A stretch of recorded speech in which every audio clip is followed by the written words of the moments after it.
God bless you. Thank you.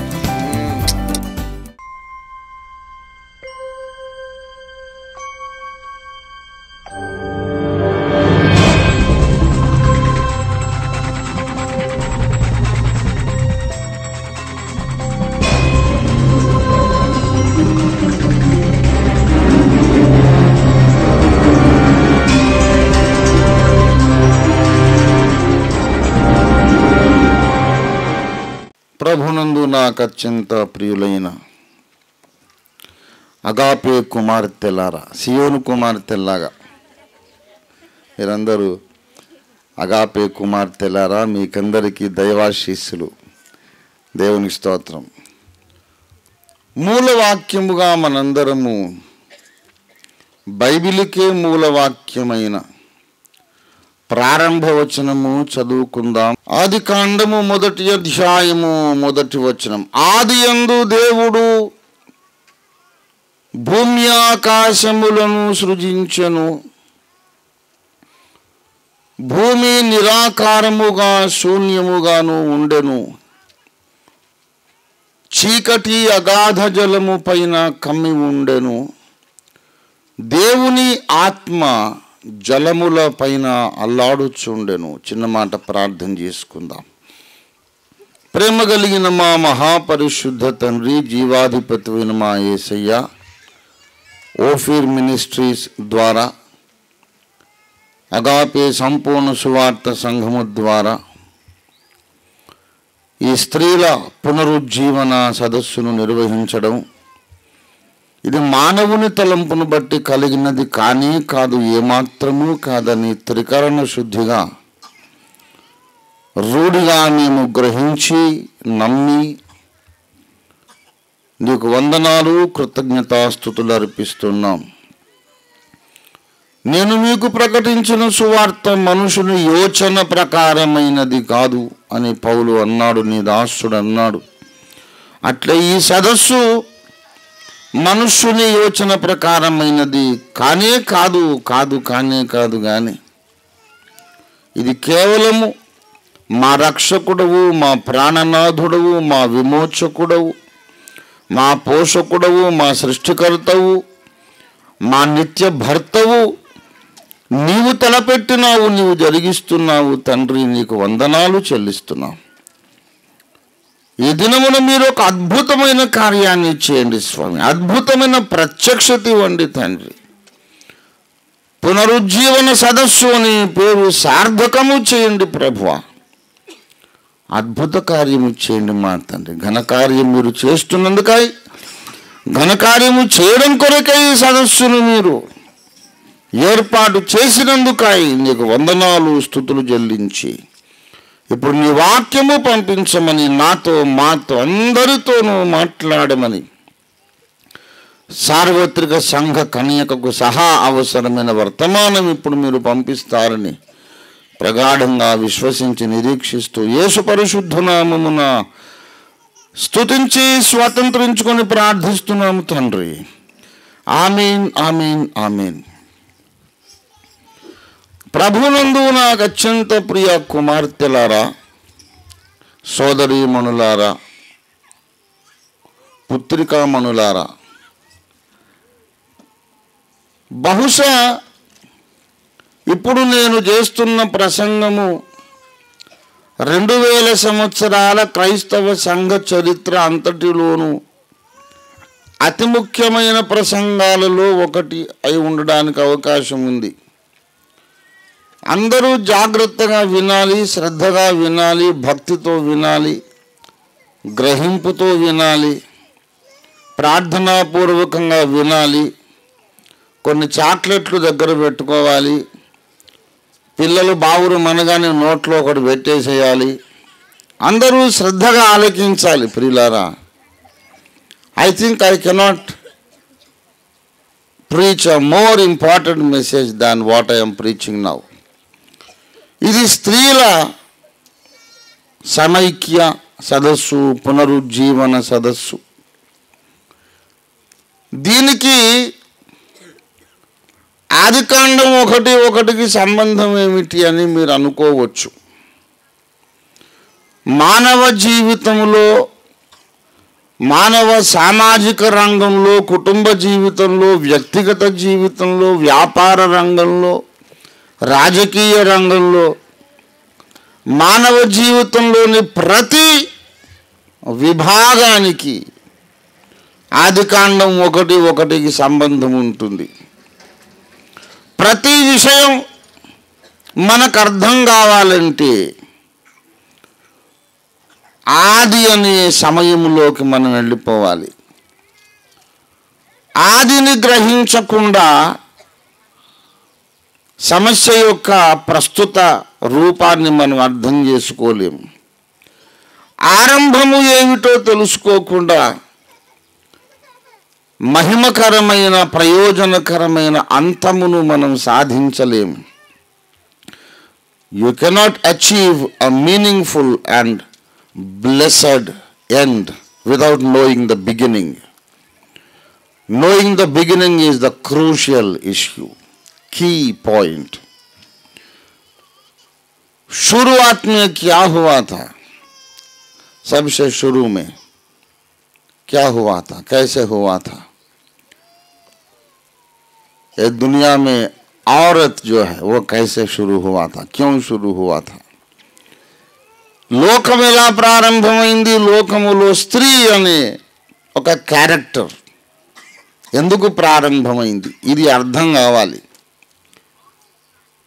ఇది ఎందుకు ప్రారంభమైంది, ఎలా ప్రారంభమైంది, ఇప్పుడున్న పరిస్థితిలో ఎందుకు ప్రజలు ఉన్నారు, కుటుంబములో, సంఘములో స్త్రీలు లేకుండా పురుషులు ఉండలేరు, పురుషులు లేకుండా స్త్రీలు ఉండలేరు, వీళ్ళకు వాళ్ళ అవసరం, వాళ్ళకు వీళ్ళ అవసరం, అయినా విమర్శించుకోకుండా ఉండలేరు, ఒకరినొకరు తిట్టుకోకుండా ఉండలేరు.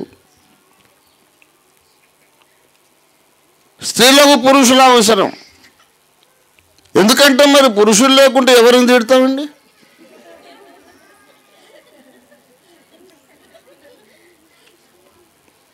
ఆడవాళ్ళని తిడితే ఊరుకుంటారేంటి? కురుక్షేత్రం అయిపోతుంది. కనుక తిట్టడానికైనా ఎవరైనా మనకు అవసరం. నారి ఒంటరిగా ఉండటం మంచిది కాదు. అలాగే పురుషులు కూడా స్త్రీలు లేకుండా ఉండలేరు. కానీ ఈ ఆడవాళ్ళు ఎప్పుడు ఇంతే అని చిరాకు పడుతుంటారు. మరి ఆడవాళ్ళు ఎప్పుడు ఇంత అంత చిరాకు కదండి, అసలు ఆ సబ్జెక్టే క్లోజ్ చేసేయండి, అటుపక్క చూడకండి, వాళ్ళ గురించి ఆలోచించకండి, మాట్లాడకండి అంటే ఎలా కుదురుతున్నాయి గారు? కుదరదండి. We need them. అరే నీడ్ దెమ్ అంటావు, మళ్ళీ ప్రాబ్లం అంటావు. We need the problem pastor గారు. We need that problem. It's a beautiful problem. You know, ఆడవాళ్ళు అంటే పెద్ద ప్రాబ్లమే కానీ చాలా సుందరమైన ప్రాబ్లం. ఇది ఒక పెద్ద ప్రతిష్టంభన అంటారు సంస్కృత భాషలో. ఇంగ్లీష్లో డెడ్ లాక్ అనమాట. డెడ్ లాక్ అది, దానికి తాళం చెవి దొరకదు. ఇట్లా ఎందుకు అంటే ఏమోనండి, ఇక లోకం అట్లా ఉంది, మనం ఏం చేస్తాం అని జీవితకాలం నివ్వెరపోతూ ఆశ్చర్యపోతూ అర్థం చేసుకోవడానికి ప్రయత్నించి ఇక అర్థము కాదు అనే సంగతి అర్థమయ్యేసరికి వీడి బతుకు తెల్లారిపోతుంది. నేను చెబుతున్నాను,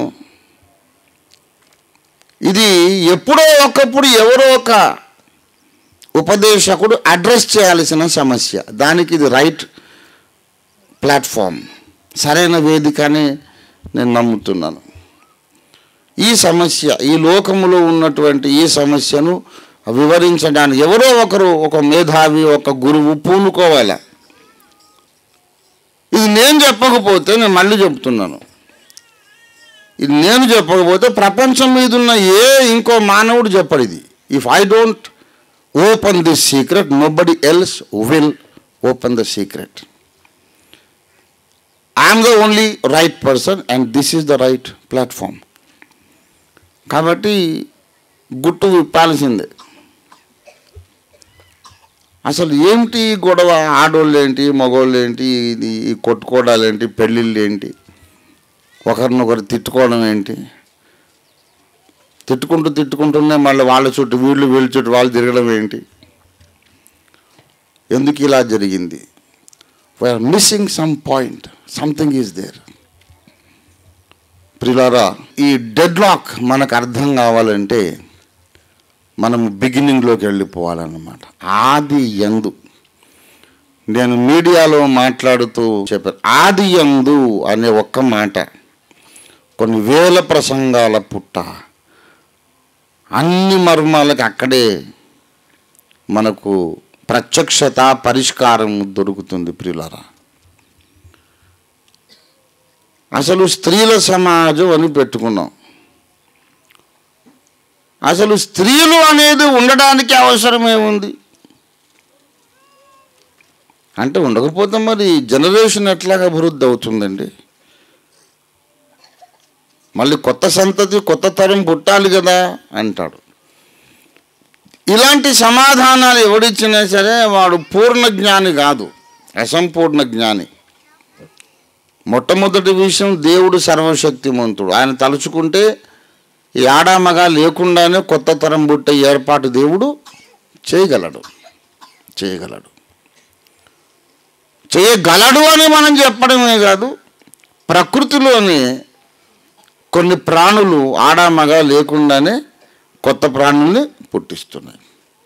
by cell division, amoeba and hydra, ఈ రెండు ప్రాణులకు ఆడామగా ఉండదు, కలయిక ఉండదు. అది ఒక ప్రాణి పోయి 2, 2 పోయి 4 అవుతూ ఉంటాయి.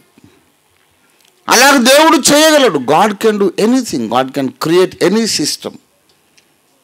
కానీ దేవుడు ఇట్లాగే ఉండాలనుకున్నాడు. వీళ్ళు ఆడవాళ్ళు కొంతమంది, మగవాళ్ళు కొంతమంది ఉండాలి. వీళ్ళు పెళ్ళిళ్ళు చేసుకోవాలి, ప్రేమించుకోవాలి, తిట్టుకోవాలి, విమర్శించుకోవాలి. కానీ ఎవరినైతే తిడుతున్నామో వాళ్ళ చుట్టూ తిరగాలి అని ఇలా దేవుడు సృష్టించాడు. ఐసా క్యూ?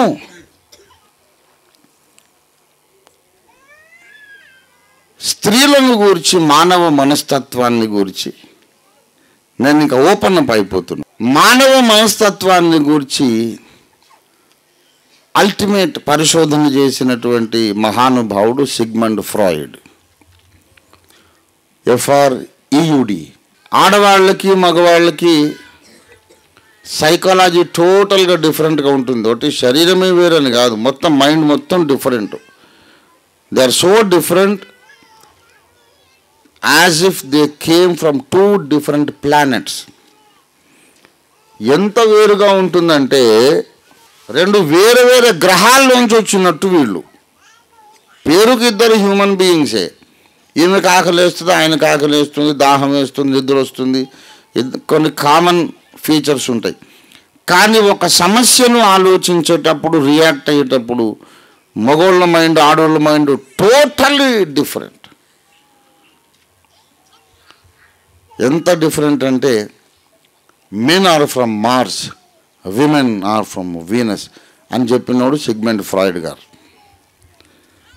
నువ్వు సైకాలజీలో డిగ్రీ తీసుకోవాలంటే ఫ్రాయిడ్ గారి పుస్తకాలు చదవకుండా, కొటేషన్ ఇవ్వకుండా నీకు ఏ డిగ్రీ కూడా రాదు సైకాలజీలో. అంత అల్టిమేట్ అథారిటీ. ఆడవాళ్ళ మనస్తత్వము, క్యారెక్టర్ ఇట్లా మొత్తము రాసినోడు ఆయన. ఆయన చచ్చిపోయేటప్పుడు మరణ పడక మీద ఆఖరి పలుకులు ఏంటి తెలుసా? ఆఖరి words, last words of Sigmund Freud చచ్చిపోయేటప్పుడు, what do women want, what can make them happy. ఆడవాళ్ళకి అసలు కావలసింది ఏంటి, ఏమిస్తే సంతోషపడతారండి వాళ్ళు అంటూ చచ్చిపోయాడు ముసలాయన.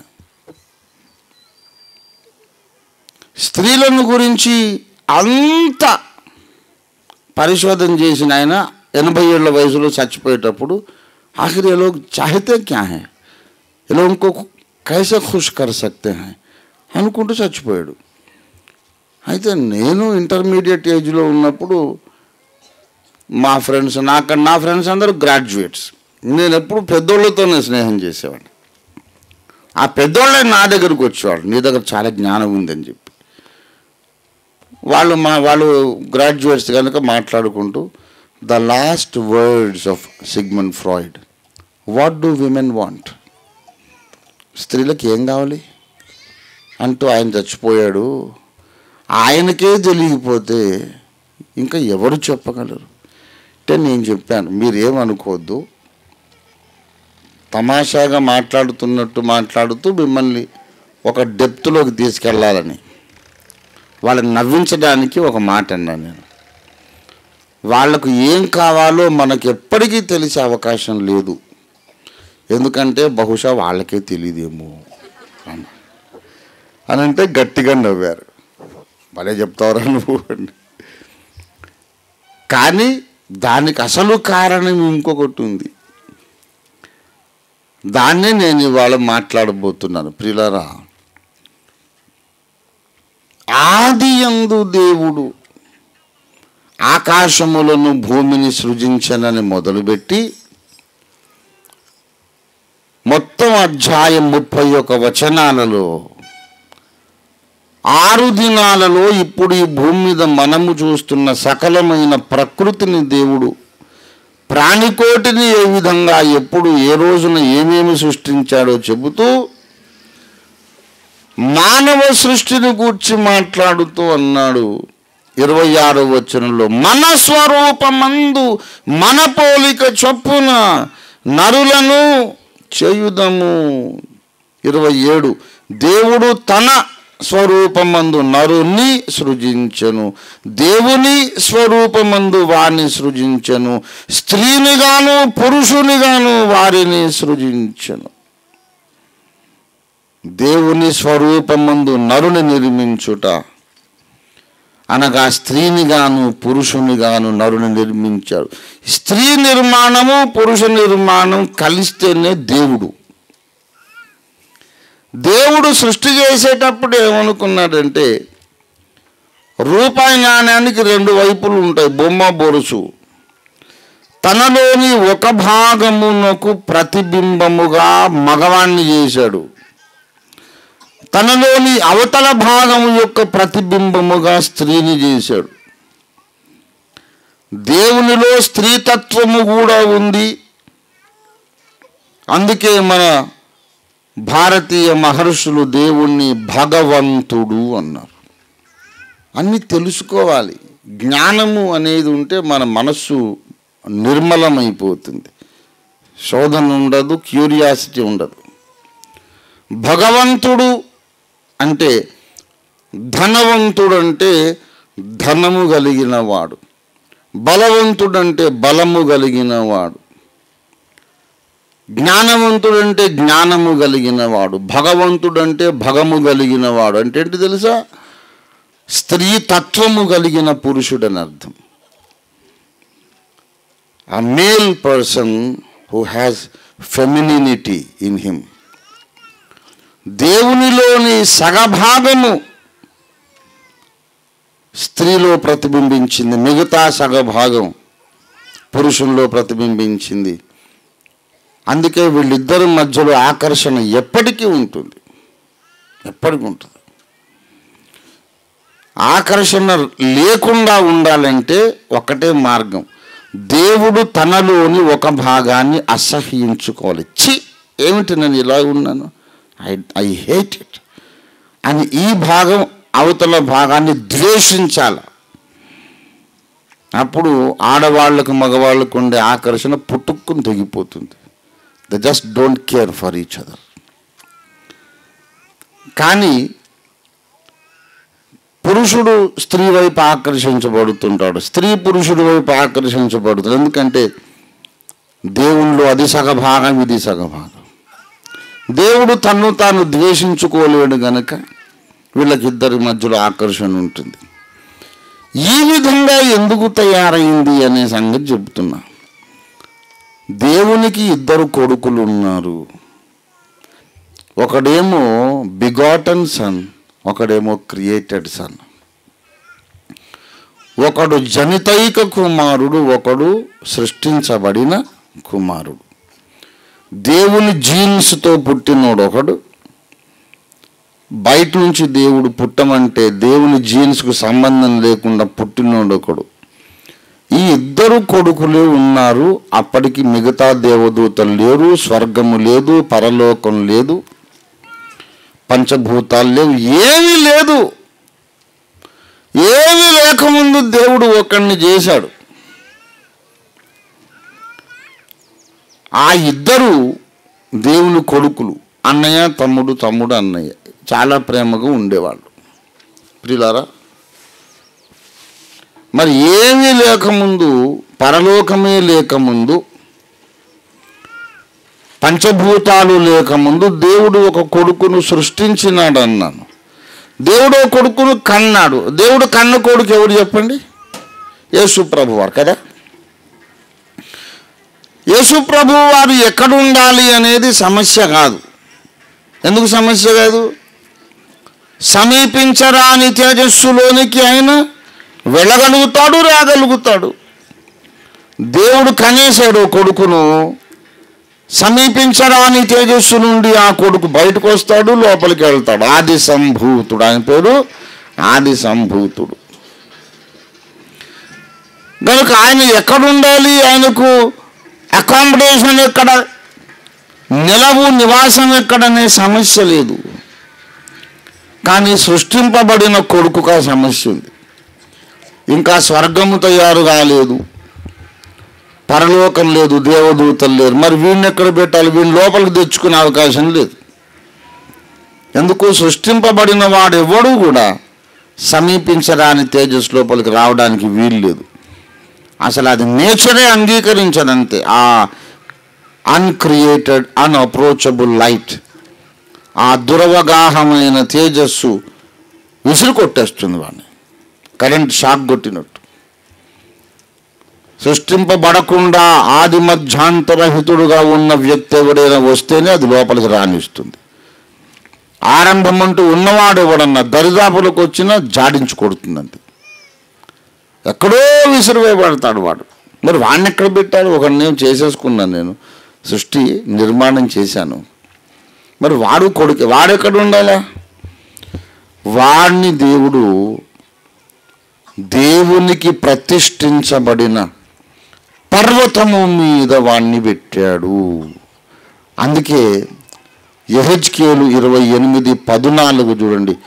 అభిషేకము నొందిన కెరూబువై ఒక ఆశ్రయముగా నీ ఉంటివి, అందుకే నిన్ను నేను నియమించితిని. దేవునికి ప్రతిష్ఠింపబడిన పర్వతము మీద నీ ఉంటివి, కాలుచున్న రాళ్ల మధ్యను నీవు సంచరించుచుంటివి. ఈ కాలుచున్న రాళ్ళు ఏమిటి? దేవునికి ప్రతిష్ఠింపబడిన కొండ ఏమిటి? దాని మీద వాడు ఉండడం ఏంటి? వాడు ఒక్కడే ఉన్నాడు.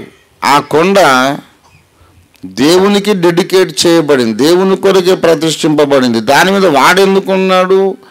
అక్కడ కాలుచున్న రాళ్ళు ఉంటే అటు ఇటు పచారులు చేస్తున్నట్ట. ఎందుకు అంటే అప్పటికింకా పరలోకము సృష్టింపబడలేదు గనుక వాడికి ఎక్కడో ఒక చోట ప్లేస్ ఉండాలి కనుక అక్కడ పెట్టాడు వాడు. అప్పటికి ఇంకా క్యాలెండర్ లేదు, సూర్యచంద్రాదులు లేరు, రోజులు సంవత్సరాలు కాలము లెక్కింపు లేదు, కాల గణనము ఆరంభము కాలేదు. ఇతడు దేవకుమారుడు, అతడు దేవకుమారుడే. ఒక్కటే స్లైట్ డిఫరెన్స్. ఆ స్లైట్ డిఫరెన్స్ చాలా ప్రాముఖ్యమైన విభేదం. ఆయనేమో పుట్టాడు, వీడేమో సృజించబడ్డాడు. అదేమో పెద్ద భేదం, ఇద్దరం కొడుకులమే కదా అనుకున్నాడు వీడు. వీళ్ళిద్దరిని గూర్చి జరతుష్ట మహర్షి చెప్పాడన్నమాట. ఇద్దరు దేవుళ్ళు ఉన్నారంటే దేవుని ఇద్దరు కొడుకులు. మంచి దేవుడన్ని మంచి వస్తువులు సృష్టించాడు, చెడ్డ దేవుడన్ని చెడ్డ వాటిని చేశాడు. ఈ మంచి దేవునికి చెడ్డ దేవునికి యుద్ధం అవుతూ ఉంది. కొన్ని కోట్ల సంవత్సరాలు అయితేనే కానీ మంచి దేవుడు చెడ్డ దేవుణ్ణి గెలవలేడు, నశింపజేయలేడు. ఆ తర్వాత విశ్వంలో శాంతి ఉంటుంది అని చెప్పినవాడు జొరాస్టర్, జరతుష్ట మహర్షి, పారసీక దేశ మత స్థాపకుడు. ఇంతకు యుగము మొదలు కాలేదన్నాను. సమీపించరాని తేజస్సులో దేవుడు, దేవుని జనితేక కుమారుడు ఉన్నాడు. ఇంకో కొత్త కొడుకును సృష్టించాడు కదా, వాడేమో కాలుచున్న రాళ్ళ మీద ఉన్నాడు. అప్పట్లో దేవుడు వాడితో ముచ్చట పెట్టి దేవుడు స్నేహశీలి, ప్రేమామయుడు కదా. బాగా వినాలి, గమనించాలి మీరు. దేవునిలోని మంచితనము, ప్రేమ, మమకారం మొత్తం చూపెట్టడానికి వాడొక్కడే ఉన్నాడు. యేసయ్య అన్నాడు శిష్యులతో, దాసుడు తన యజమానుడు చేయునది ఎరగడు, నేను మిమ్మును దాసులని పిలువక స్నేహితులని పిలుచుచున్నాను. ఏమీ దాచుకోకుండా మీకు అన్నీ చెప్పేస్తున్నాను. యెహోవా తాను సంకల్పించినది తన దాసులైన ప్రవక్తలకు చెప్పకుండా ఏమీ చెయ్యడు. రహస్యాలన్నీ చెప్పుకోవాలి, స్నేహితునికి చెప్పుకోవాలి. మోషే దగ్గర దేవుడు ఎలా ప్రవర్తించాడు? మనుషుడు తన స్నేహితునితో మాట్లాడినట్లు యెహోవా మోషేతో ముఖాముఖి మాట్లాడెను. మోషే దగ్గర ప్రదర్శించిన స్నేహగుణము, యేసు తన శిష్యులు అపోస్తలులతో మాట్లాడినటువంటి స్నేహ సంభాషణ, సర్వశక్తి గల దేవుడు వానితో చెప్పారు. లూసిఫర్కు మొత్తం చెప్పేశాడు అన్నమాట. అన్నీ చెప్పాడు. రే కుమారా, నేను ఇలా చేద్దాం అనుకుంటున్నాను, ఇలా చేద్దాం అనుకుంటున్నాను, నా ప్రణాళిక ఇది, నా ప్రణాళిక ఇది అని యుగములు ప్రారంభం కాక ముందు నుండి యుగములన్నీ ముగించిన తర్వాత ఏ మహిమ ప్రపంచాన్ని ఆవిష్కరించాలనుకుంటున్నాడో ఆ ముగింపు ఘటన దాకా మొత్తం వాడికి చెప్పేశాడు. అందుకే యెహెజ్కేలు 28వ అధ్యాయంలో నీకు మర్మమైనది ఏదియో లేదు, నీకు మర్మమైనది ఏదియో లేదన్నాడు. ద్వితీయోపదేశకాండం 29:29లో రహస్యములు దేవుడైన యెహోవాకు చెందును, బయలుపరచబడినవి మనవి మన సంతతివి యగును. రహస్యాలన్నీ దేవునికి చెందును. ఆ రహస్యాలు మొత్తం ఇప్పుడు వీడికి చెప్పేశాడన్నమాట.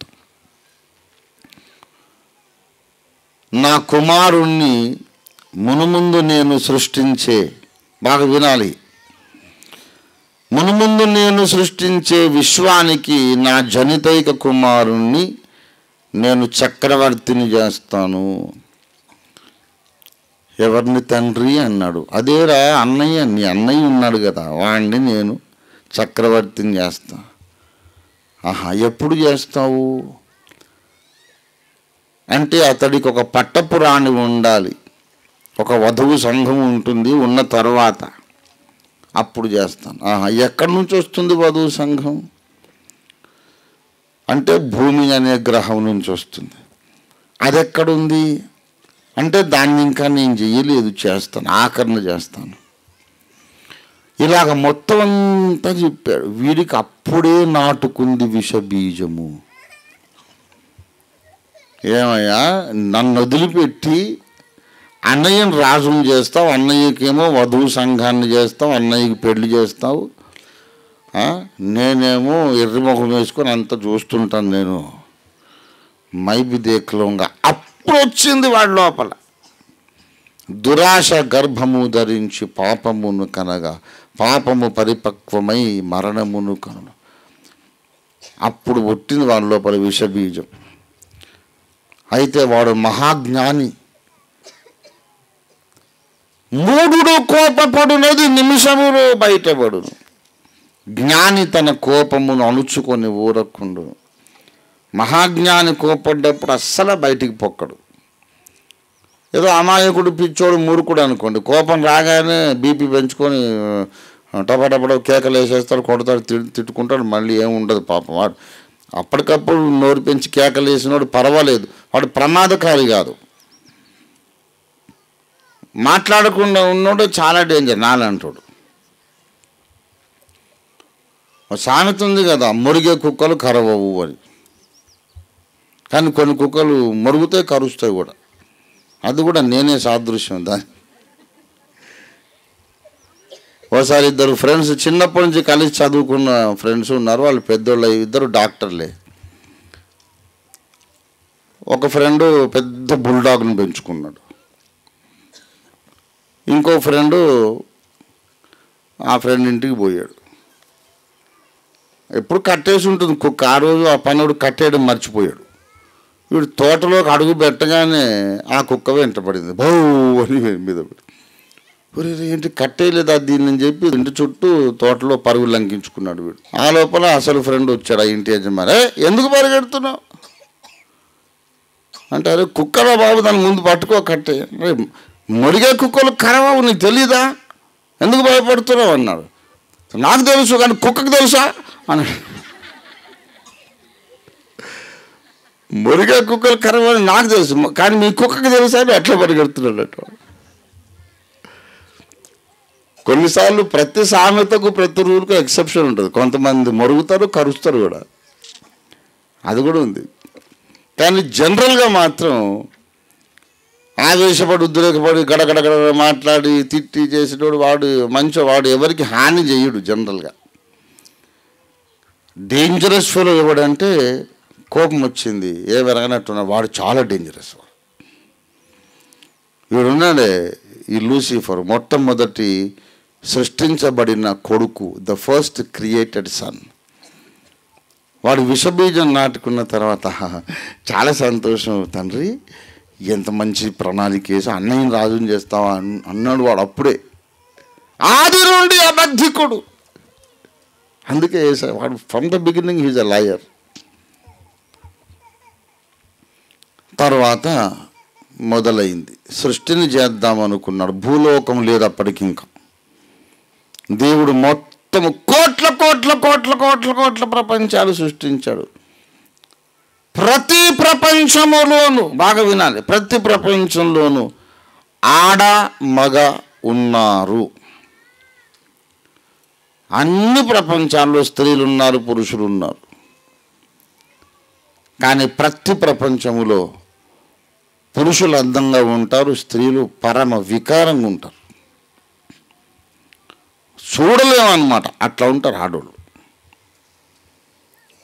పురుషులు చక్కగా ఉంటారు, చెక్కిన శిల్పంలాగా ఉంటారు. చూస్తే మళ్ళీ కళ్ళు తిప్పుకొని మళ్ళీ చూడ, అంత అందంగా మగోళ్ళు ఉంటారు. ఆడోళ్ళు భీకరాకారం, వికృతాకారం, చూస్తే డోకు రావాలి, భయం, అట్లా ఉంటారు ఆ లోకాల్లో. అందుకే భూలోకమును సృష్టించిన తరువాత నరుల కుమార్తెలు చక్కని వారని చూచి దేవుని కుమారులు వచ్చారు. అసలు కుమార్తెలు అనేదే వాళ్ళకు కొత్త కాదు. ఉన్నారు ఆడవాళ్ళు, మాకు కూడా ఉన్నారండి, కానీ ఇంత చక్కగా లేరు. ఇక్కడికి వచ్చేసరికి అందము ఆడవాళ్ళకు వచ్చింది. ప్రకృతిలో ఏ ప్రాణి అయినా చూడండి, కోడిపుంజి ఎంత అందంగా ఉంటుంది, దాని టీవీ, దాని నెత్తి మీద జుట్టు, అది నడిచినా చేసినా ఎంత అందంగా ఉంటుంది. కోడి పెట్ట ఏముంటుంది, బోడు బోడుగా ఉంటుంది, దానికి నెత్తి మీద జుట్టు ఉండదు, తోక ఉండదు. ఆ కోడి పుంజు తోక ఎంత బాగుంటుంది. నెమలి, పింఛము లేపి నాట్యం ఆడే నెమలి మగది, ఆడదానికి లేపుదామంటే అసలు పింఛమే ఉండదు, బోడుగా ఉంటుంది. మగసింహము, ఆ జూలు, దాని టీవీ, రాజసింహం ఎంత బాగుంటుంది. ఆడసింహం పిల్లే, కాకి పెద్ద సైజు పిల్లి కాదు. ఏ ప్రాణినైనా చూస్తే మగదే అందంగా ఉంటుంది, ఆడది చండాలంగా చాలా వికారంగా ఉంటుంది. ఏదైనా చిలకలు, గోరు వంకలు, ఎనీ అదర్ స్పీసీస్, మగది అందంగా ఉంటుంది, ఆడది వికారంగా ఉంటుంది. ఈ క్రమము అన్ని ప్రపంచాల్లో ఉంది. పురుషులు చాలా చక్కగా ఉంటారు, అసలు చూస్తే మళ్ళీ కళ్ళు తిప్పుకోలేము, మళ్ళీ ఏం అందగాడురా వీడని మళ్ళీ చూడాలి. మగవాళ్ళు చూడాలి, అందరూ చూడాలి, అంత అందంగా చెక్కిన శిల్పంలాగా ఉంటారు. Flawless beauty. ఆడవాళ్ళు కొంతమంది గూని, కొంతమంది బుంగ మీసాలు, కొంతమంది ఇంత బాణ పొట్ట, ఘోరంగా. ఒరే హస్బెండు ఏంట్రా ఇటు వెళ్తున్నాను, వాడేమో పారిపోతుంటాడు. ఇప్పుడే వస్తున్నాడు. ఆడవాళ్ళని చూస్తే వామ్మో అక్కడ ఆడవాళ్ళు ఉన్నారా మనమటి పోవద్దని చెప్పి పారిపోవడమే.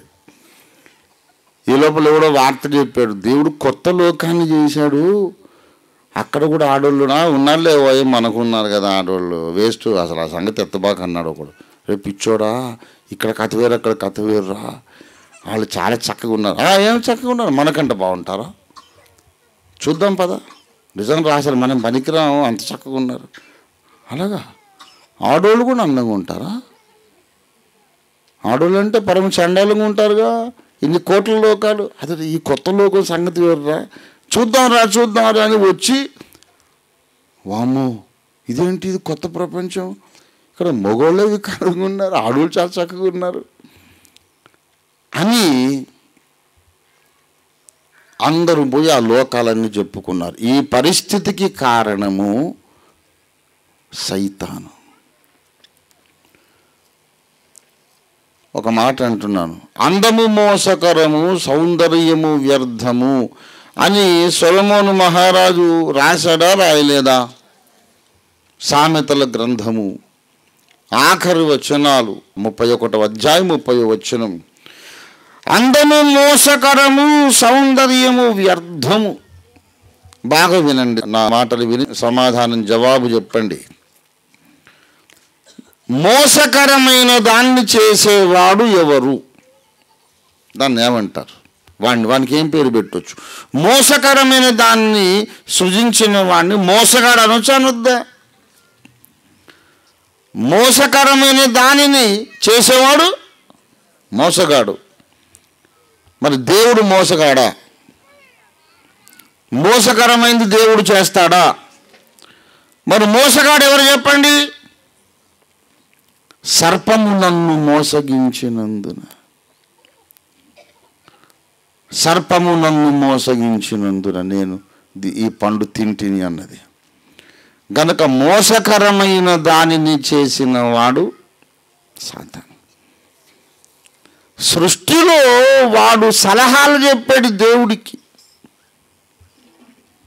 వాడు ఎంత మహామేధావి అంటే ఒక ప్లాన్ చేసి లోపల దాచుకొని కొన్ని కోట్ల ఏళ్ళు గుట్టు బయటికి తేలకుండా ఉన్నాడు. అన్నయ్యని ఎప్పుడు రాజుని చేస్తావు అంటే ఆయనకు పెళ్ళయిన తర్వాత. పెళ్ళి ఎవరితోనవుతుంది? పట్టపురాణి వధువు సంఘం కావాలి. ఏ లోకం నుంచి వస్తుంది? నీకు మర్మమైనది ఏది లేదన్నాడు కదా. అన్నీ వాడికి తెలిసిపోయింది. దేవుడు స్నేహితుడిలాగా అన్ని గుట్టు అంతా మొత్తం వాడికి చెప్పేశాడు. ఎప్పుడు వస్తుంది పట్టపురాణి వదిన? ఎప్పుడు వస్తుంది? ఎక్కడి నుంచి వస్తుంది అంటే భూలోకము నుండి. ఆ భూగ్రహాన్ని ఎప్పుడు చేస్తావు? అన్ని లోకాలు అయ్యాక ఆఖరణ చేస్తాను. అయితే నా ప్లాన్ అప్పుడు పెడతాలేమని ఊరుకున్నాడు వాడు. వాడి ప్లాన్ ఏంటంటే క్రీస్తు విశ్వానికి రాజు కాకుండా ఉండాలంటే యేసుకు పెళ్లి కావద్దు. పెళ్ళి ఆపాలంటే ఈయన కోరుకున్నటువంటి నచ్చే అమ్మాయి దొరకకుండా చెయ్యాలి. ఏ అమ్మాయినైతే ఈయన ఇష్టపడతాడో, ఏ భక్త సంఘమునైతే పెళ్లి చేసుకోవాలనుకుంటాడో, ఈయన కోరుకున్న పావురము, నిష్కళంకురాలు, శూలమితి ఎక్కడైతే ఉందో దాన్ని పాడు చేయాలి. మిగతా లోకాలను పాడు చేయాలి, చేస్తాను. కానీ దానివల్ల నేను పెళ్ళి ఆగదు. అన్ని లోకాలు పాడు చేసినా పెళ్ళి ఆగదు. పెళ్ళి ఆగకపోతే, పెళ్ళంటూ జరిగిపోతే ఏమైపోతాడు ఆయన? విశ్వ చక్రవర్తి అయిపోతాడు. కాబట్టి అందరినీ పాడు చేసేది చేస్తాను ఏమో కానీ అది వేరే విషయం. నా టార్గెట్ మాత్రం భూలోకం. అక్కడ ఉన్నటువంటి భక్త సమాజాన్ని పాడు చేసినప్పుడే అన్నయ్య పెళ్ళి ఆపగలుగుతా. ఆయన పెళ్ళి ఆపగలిగితే రాజుగాడు. అప్పుడు రాజ్యం ఇద్దరం పంచుకుంటాం అంతే. తండ్రి ఏలని పర్లేదు, తండ్రి వెళ్తే ఇద్దరం పౌరులమే. అన్నయ్య రాజు కావాలంటే నాకు అర్ధరాజ్యం కావాలి, లేకపోతే నువ్వు ఊస్టైపో, మొత్తం నేను ఏలుకుంటాను. అది వాడి ప్లాను. ఆ తర్వాత తండ్రి, ఈ లోకములలోని వ్యక్తులను ఎలా చేస్తావు? అంటే నాలోని సగభాగమునకు ప్రతీకగా స్త్రీలను, ఇంకో సగభాగానికి ప్రతిబింబముగా పురుషులను, దేవుని సగభాగపు ప్రతిబింబము స్త్రీ, అవతల సగభాగం యొక్క ప్రతిబింబము పురుషుడు. ఇలాగా నేను చేస్తానన్నాడు. అన్ని లోకాలలోనూ మగ ఆడ మగ ఉన్నారు, కానీ ఆకర్షణ లేదు, ఈ వెంటబడటాలు లేదు, ప్రేమించుకోవటాలు లేదు, మోహించడానికి లేదు, ఏమీ లేదు. ఏముంది మోహించడానికి? దాన్ని చూస్తేనే డోకొస్తు వాంతికి వస్తుంది. ఏదో ప్రకృతి ధర్మంగా దేవుడి చిత్త ప్రకారం ఏదో మేము కలిసి ఉంటాం తప్ప అసలు అది ఇంట్రెస్టే లేదు. ఆ సృష్టికర్త పాద సన్నిధిలో కూర్చుంటే పరమానందంగా ఉంది. ఆడవాళ్ళ గోలు ఏమిటండి? అసలు ఆ సబ్జెక్ట్ లేదు వాళ్ళకి. చక్కగా అందరూ ప్రార్థనలు స్తుతిస్తూ ఆరాధనలు గంతులు వేస్తూ నాట్యం ఆడుతున్నారు. కోట్ల సంవత్సరాలు అయిపోయినాయి. ఆఖరి లోకాన్ని సృష్టిస్తాను అనుకున్నప్పుడు దేవుడు స్కెచ్ గీసుకుంటున్నాడు ముందే. ఆ స్కెచ్ గీసేటప్పుడు వాడు అన్నాడు, తండ్రి ఒక చిన్న సలహా, నేను మీకు ఏ ప్రశ్నలు వస్తాయో ముందే అన్నిటికీ నేను సమాధానం చెప్తాను. తండ్రి ఒక చిన్న సలహా అన్నాడు. ఈ ఒక్క లోకం కొంచెం స్పెషల్గా చేస్తే బాగుంటుంది కదా. చెప్పు కుమార, ఏంటి నీ ప్రతిపాదన? ఇక్కడ స్త్రీలను ఆకర్షణీయమైన రూపముతో చూడగానే కన్ను తిప్పుకోలేకుండా చేస్తే బాగుంటుంది కదా. చాలా ఎందుకు కుమారుడా అని అడిగా. ఎందుకంటే ఇన్ని లోకములలోనూ ఉన్న భక్త సమాజాలు ఎవరు అన్నయ్యకు నచ్చరు కదా. ఈ భూలోకంలో సమాజమే నచ్చుతుంది కదా. దానికి ఒక రిఫ్లెక్షన్ ఉండాల. ఒక స్త్రీ ఈజ్ ఈక్వల్ టు భక్త సమాజము అన్నావు కనుక అక్కడ నచ్చని భక్త సమాజాలు ఉన్నాయి కనుక నచ్చకుండా ఉండే స్త్రీలు ఉన్నారు. ఇక్కడ నచ్చే భక్త సమాజం ఉంది కనుక దానికి ప్రత్యేకంగా అందమైన రూపం కూడా ఉంటే బాగుంటుంది కదా అని వాడు ప్రతిపాదించాడు. మంచిది నీ సలహా. వాడికి ఉన్న కుట్ర కూడా దేవునికి తెలుసు. దేవుడు అనుకున్నాడు, రే నువ్వు తాతకు దగ్గు నేర్పుతున్నావురా, నువ్వేం చేయబోతున్నావో నాకు తెలుసు, దానిని కూడా నేను మహిమకరంగా ఉపయోగించుకుంటాను. సరే, కానీ నువ్వు గెలిచినట్టే నువ్వు ఫీల్గా కాసేపు పర్వాలేదు, ఆఖరికి వచ్చి నేనే గెలుస్తాను అనుకుని అమాయకుడులాగా మొహం పెట్టుకుని మంచిది కుమారుడా అని వాడిని మించిన తలదన్నే ప్లాన్ దేవుడు చేసుకొని భూమి మీద స్త్రీలను అందముగా సృష్టించాడు. స్త్రీలు అందముగా ఉండే ఏకైక ప్రపంచం ఈ భూలోకం. ఈ అందము మోసగాని యొక్క ఆలోచన ఫలితం. ఇక్కడ దాకా వచ్చాక మీలో కొంతమంది అడుగుతారు, వాడు చెబితే దేవుడు వింటాం ఏంటండి? వినకూడదు కదా. దానికి జవాబు యోబు గ్రంథం ఇస్తుంది. యోబును గూర్చి దేవుడు అంటాడు, ఒరే సైతాన్, నువ్వు అనవసరంగా యోబును పాడు చేయమని నన్ను ప్రేరేపించినను. యోబు 2వ అధ్యాయము 3వ వచనం. నీవు నా సేవకుడైన యోబు సంగతి ఆలోచించితివా? అతడు యథార్థవంతుడు, నీతిమంతుడు, న్యాయవంతుడునై ఉండి దేవుని యందు భయభక్తులు కలిగి చెడుతనము విసర్జించిన వాడు. భూమి మీద తరి వంటి వాడు ఎవ్వడూ లేడు. తర్వాత చదవండి. నిష్కారణముగా అతనిని పాడు చేయుటకు నీవు నన్ను ప్రేరేపించినను. ఎవడు ప్రేరేపించాట? సాతాను. ఎవరిని ప్రేరేపించాడు? దేవుణ్ణి. సైతాను ప్రేరేపిస్తే మనుషులు వింటారు, తప్పులు చేస్తారు. వాడు ప్రేరేపిస్తే దేవుడు వినడం ఏంటండి? అంటే సాతాను ప్రేరేపిస్తే మనుషులే కాదు, దేవుడు కూడా వింటాడు. సాతాను ప్రేరేపణ మనిషి వింటే ఇది మనిషి యొక్క పాపము, మనిషి యొక్క బుద్ధిహీనత. వాడిచ్చిన తలంపు దేవుడు వింటే అది దేవుని జ్ఞానము, దేవుని పరిపూర్ణత. దేవుణ్ణి ఎప్పుడు అలాగే అర్థం చేసుకోవాలి. వాడు చెప్తే నువ్వెందుకు విన్నావయ్యా అని అనొద్దు. రే విన్నాను అంటే దానివల్ల కూడా మీకు ఏదో మేలుంది అనుకోండి అంతే అంటాడు ఆయన. కనుక ఇక్కడ మనకేం కనపడుతుంది, కొన్నిసార్లు సైతాను ప్రేరేపిస్తే దేవుడు కూడా సరే చేద్దాం, అలాగే చూద్దాం, లేదా నీ ప్లాన్ కూడా చేసి చూద్దాం అని అంటాడు అని యోబు గ్రంథం మనకు నేర్పిస్తుంది. ఇది సృష్టికి ముందు కూడా జరిగింది. తండ్రి అన్ని స్కెచ్లు బాగానే గీసావు, ఆఖరిలో ఒక స్కెచ్ కొంచెం మార్చు, ఇక్కడ అందము అనేది ప్రవేశపెట్టు అని అన్నాడు. అందుకే మోసగాడైన సాతాను తలంపు ద్వారా కలిగినది అందము. అలా చేశాడు. తర్వాత గమ్ముగా ఉన్నాడు. తర్వాత అక్కడ వాడు తిరుగుబాటు చేశాడు, అక్కడ పడిపోయాడు, అన్ని లోకాల్లో నుంచి కొంతమందిని తీసుకుపోయేంత విశ్వ ప్రణాళికలో మీకు చెప్పాను. ఇప్పుడు ఆఖరి భూలోకము తయారైంది. బాగా వినాలి. భూలోకము తయారైన తర్వాత ఆదాము హవ్వల చేత పాపం చేయించాడు. ఎందుకు చేయించాడు తెలుసా? దేవునికి వీళ్ళకున్న కనెక్షన్ పుట్టుకున్న కట్ చేయడానికి. ఎప్పుడైతే అవిధేయులైనారో దేవునికి వీళ్ళకు సంబంధం తెగిపోతుంది కనుక తర్వాత వీళ్ళలోని కామ క్రోధ లోభములన్నీ సాతాను ఆధిపత్యంలోకి వచ్చి అవుట్ ఆఫ్ ప్రపోర్షన్, అసలు ఒక కొలత లెక్క పత్రము లేకుండా కామము ఎక్కువ, క్రోధము ఎక్కువ, లోభము ఎక్కువ, అన్నీ ఎక్కువ చేసేసాడు. మనిషిలో దేవుడు ఉంచిందే, కామము దేవుడు ఉంచాడు, క్రోధము దేవుడు ఉంచాడు. దాన్ని సాతాను గ్రిప్లోకి తీసుకొని ఎక్కువ చేసేసాడు. నేను నిన్న మొన్న ఎక్కడో చెప్పాను, నిర్భయ అనే అమ్మాయిని 4-5 కలిసి ఆమెను చెరిచారు, చంపేశారు.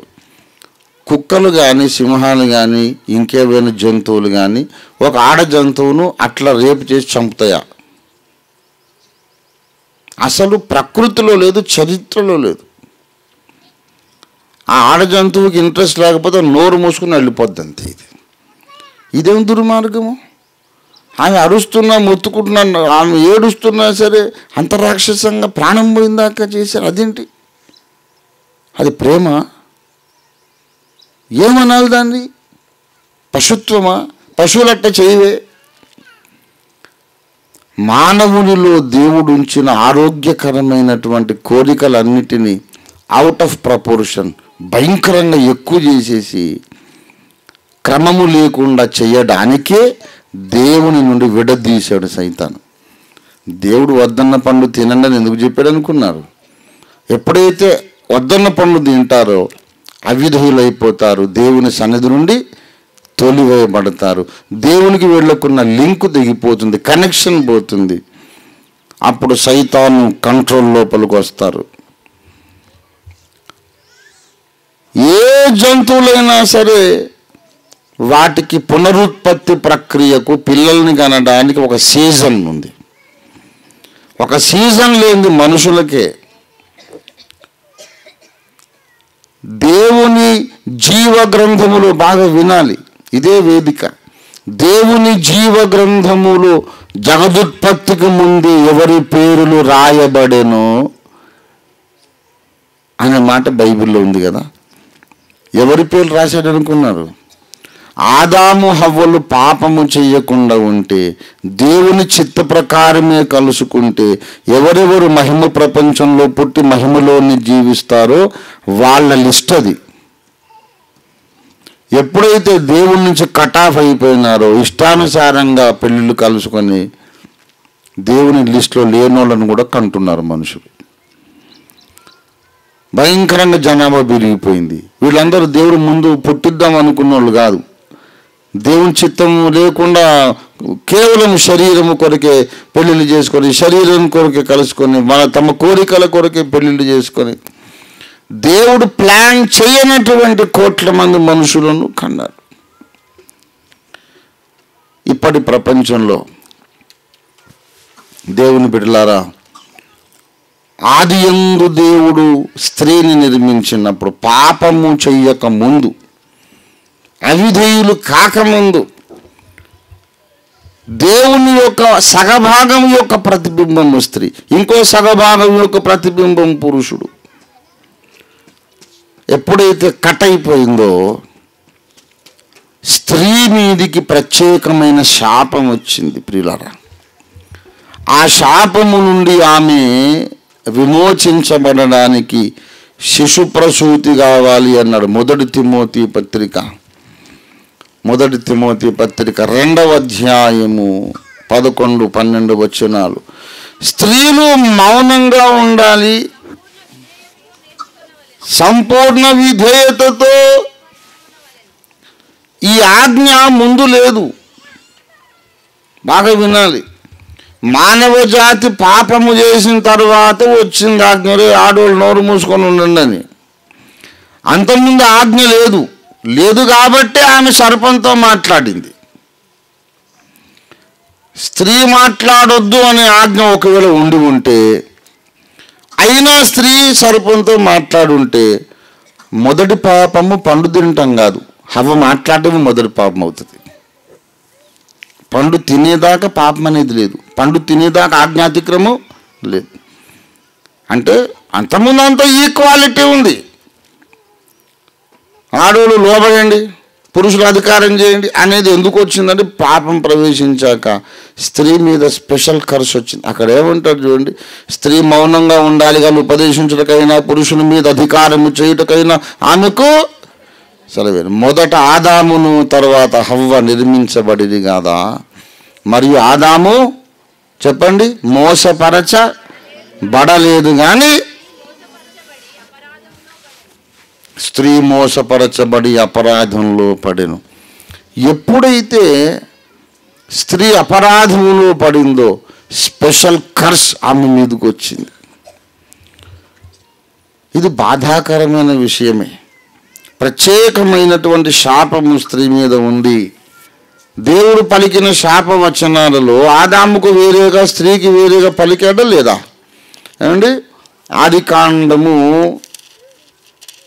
3వ అధ్యాయము 16వ వచనం. ఆయన స్త్రీతో నీ ప్రయాసమును నీ గర్భవేదనను.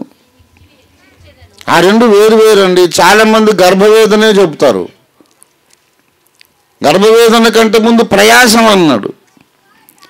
నీ ప్రయాసమును హెచ్చించదను, నీ గర్భవేదన హెచ్చించదను. అడవిలో అన్ని జంతువులు కంటాయి కదా, మామూలుగా సొంతగా నొప్పులు తీసి కనేస్తాయి. వాటికి ఎవరి సహాయం అవసరం ఉండదు. మనుషుల్లో స్త్రీలకు మాత్రమే నర్సింగ్ హోమ్ కావాలా, మంత్రసాని కావాలా, డాక్టర్ కావాలా. స్త్రీకి ప్రతి శిశుజననము కూడా మళ్ళీ పునర్జన్మతో సమానం. మరణం దాటుకొని మళ్ళీ ఒక కొత్త జన్మ అని అంటారు. స్త్రీకి ప్రతి ప్రసవం మళ్ళీ కొత్త జన్మే అంటారు. ఏమి అంత కాంప్లికేషన్ అయిపోయింది? అన్ని ప్రాణులు పిల్లల్ని కనేస్తున్నాయి, వాటికి మళ్ళీ పునర్జన్మ కాదే? ఆనందంగా మోస్తే ఆనందంగా కనేస్తాయి. ఒక్క మనుషుల్లోనే నీ గర్భవేదన మిక్కిలి హెచ్చించదని అన్నాడు. హవ్వ చేసిన దాన్ని బట్టి వచ్చింది. దానికంటే ముందు ఇంకోటి అన్నాడు, నీకు అన్ని రంగాల్లో కూడా ప్రయాసమే.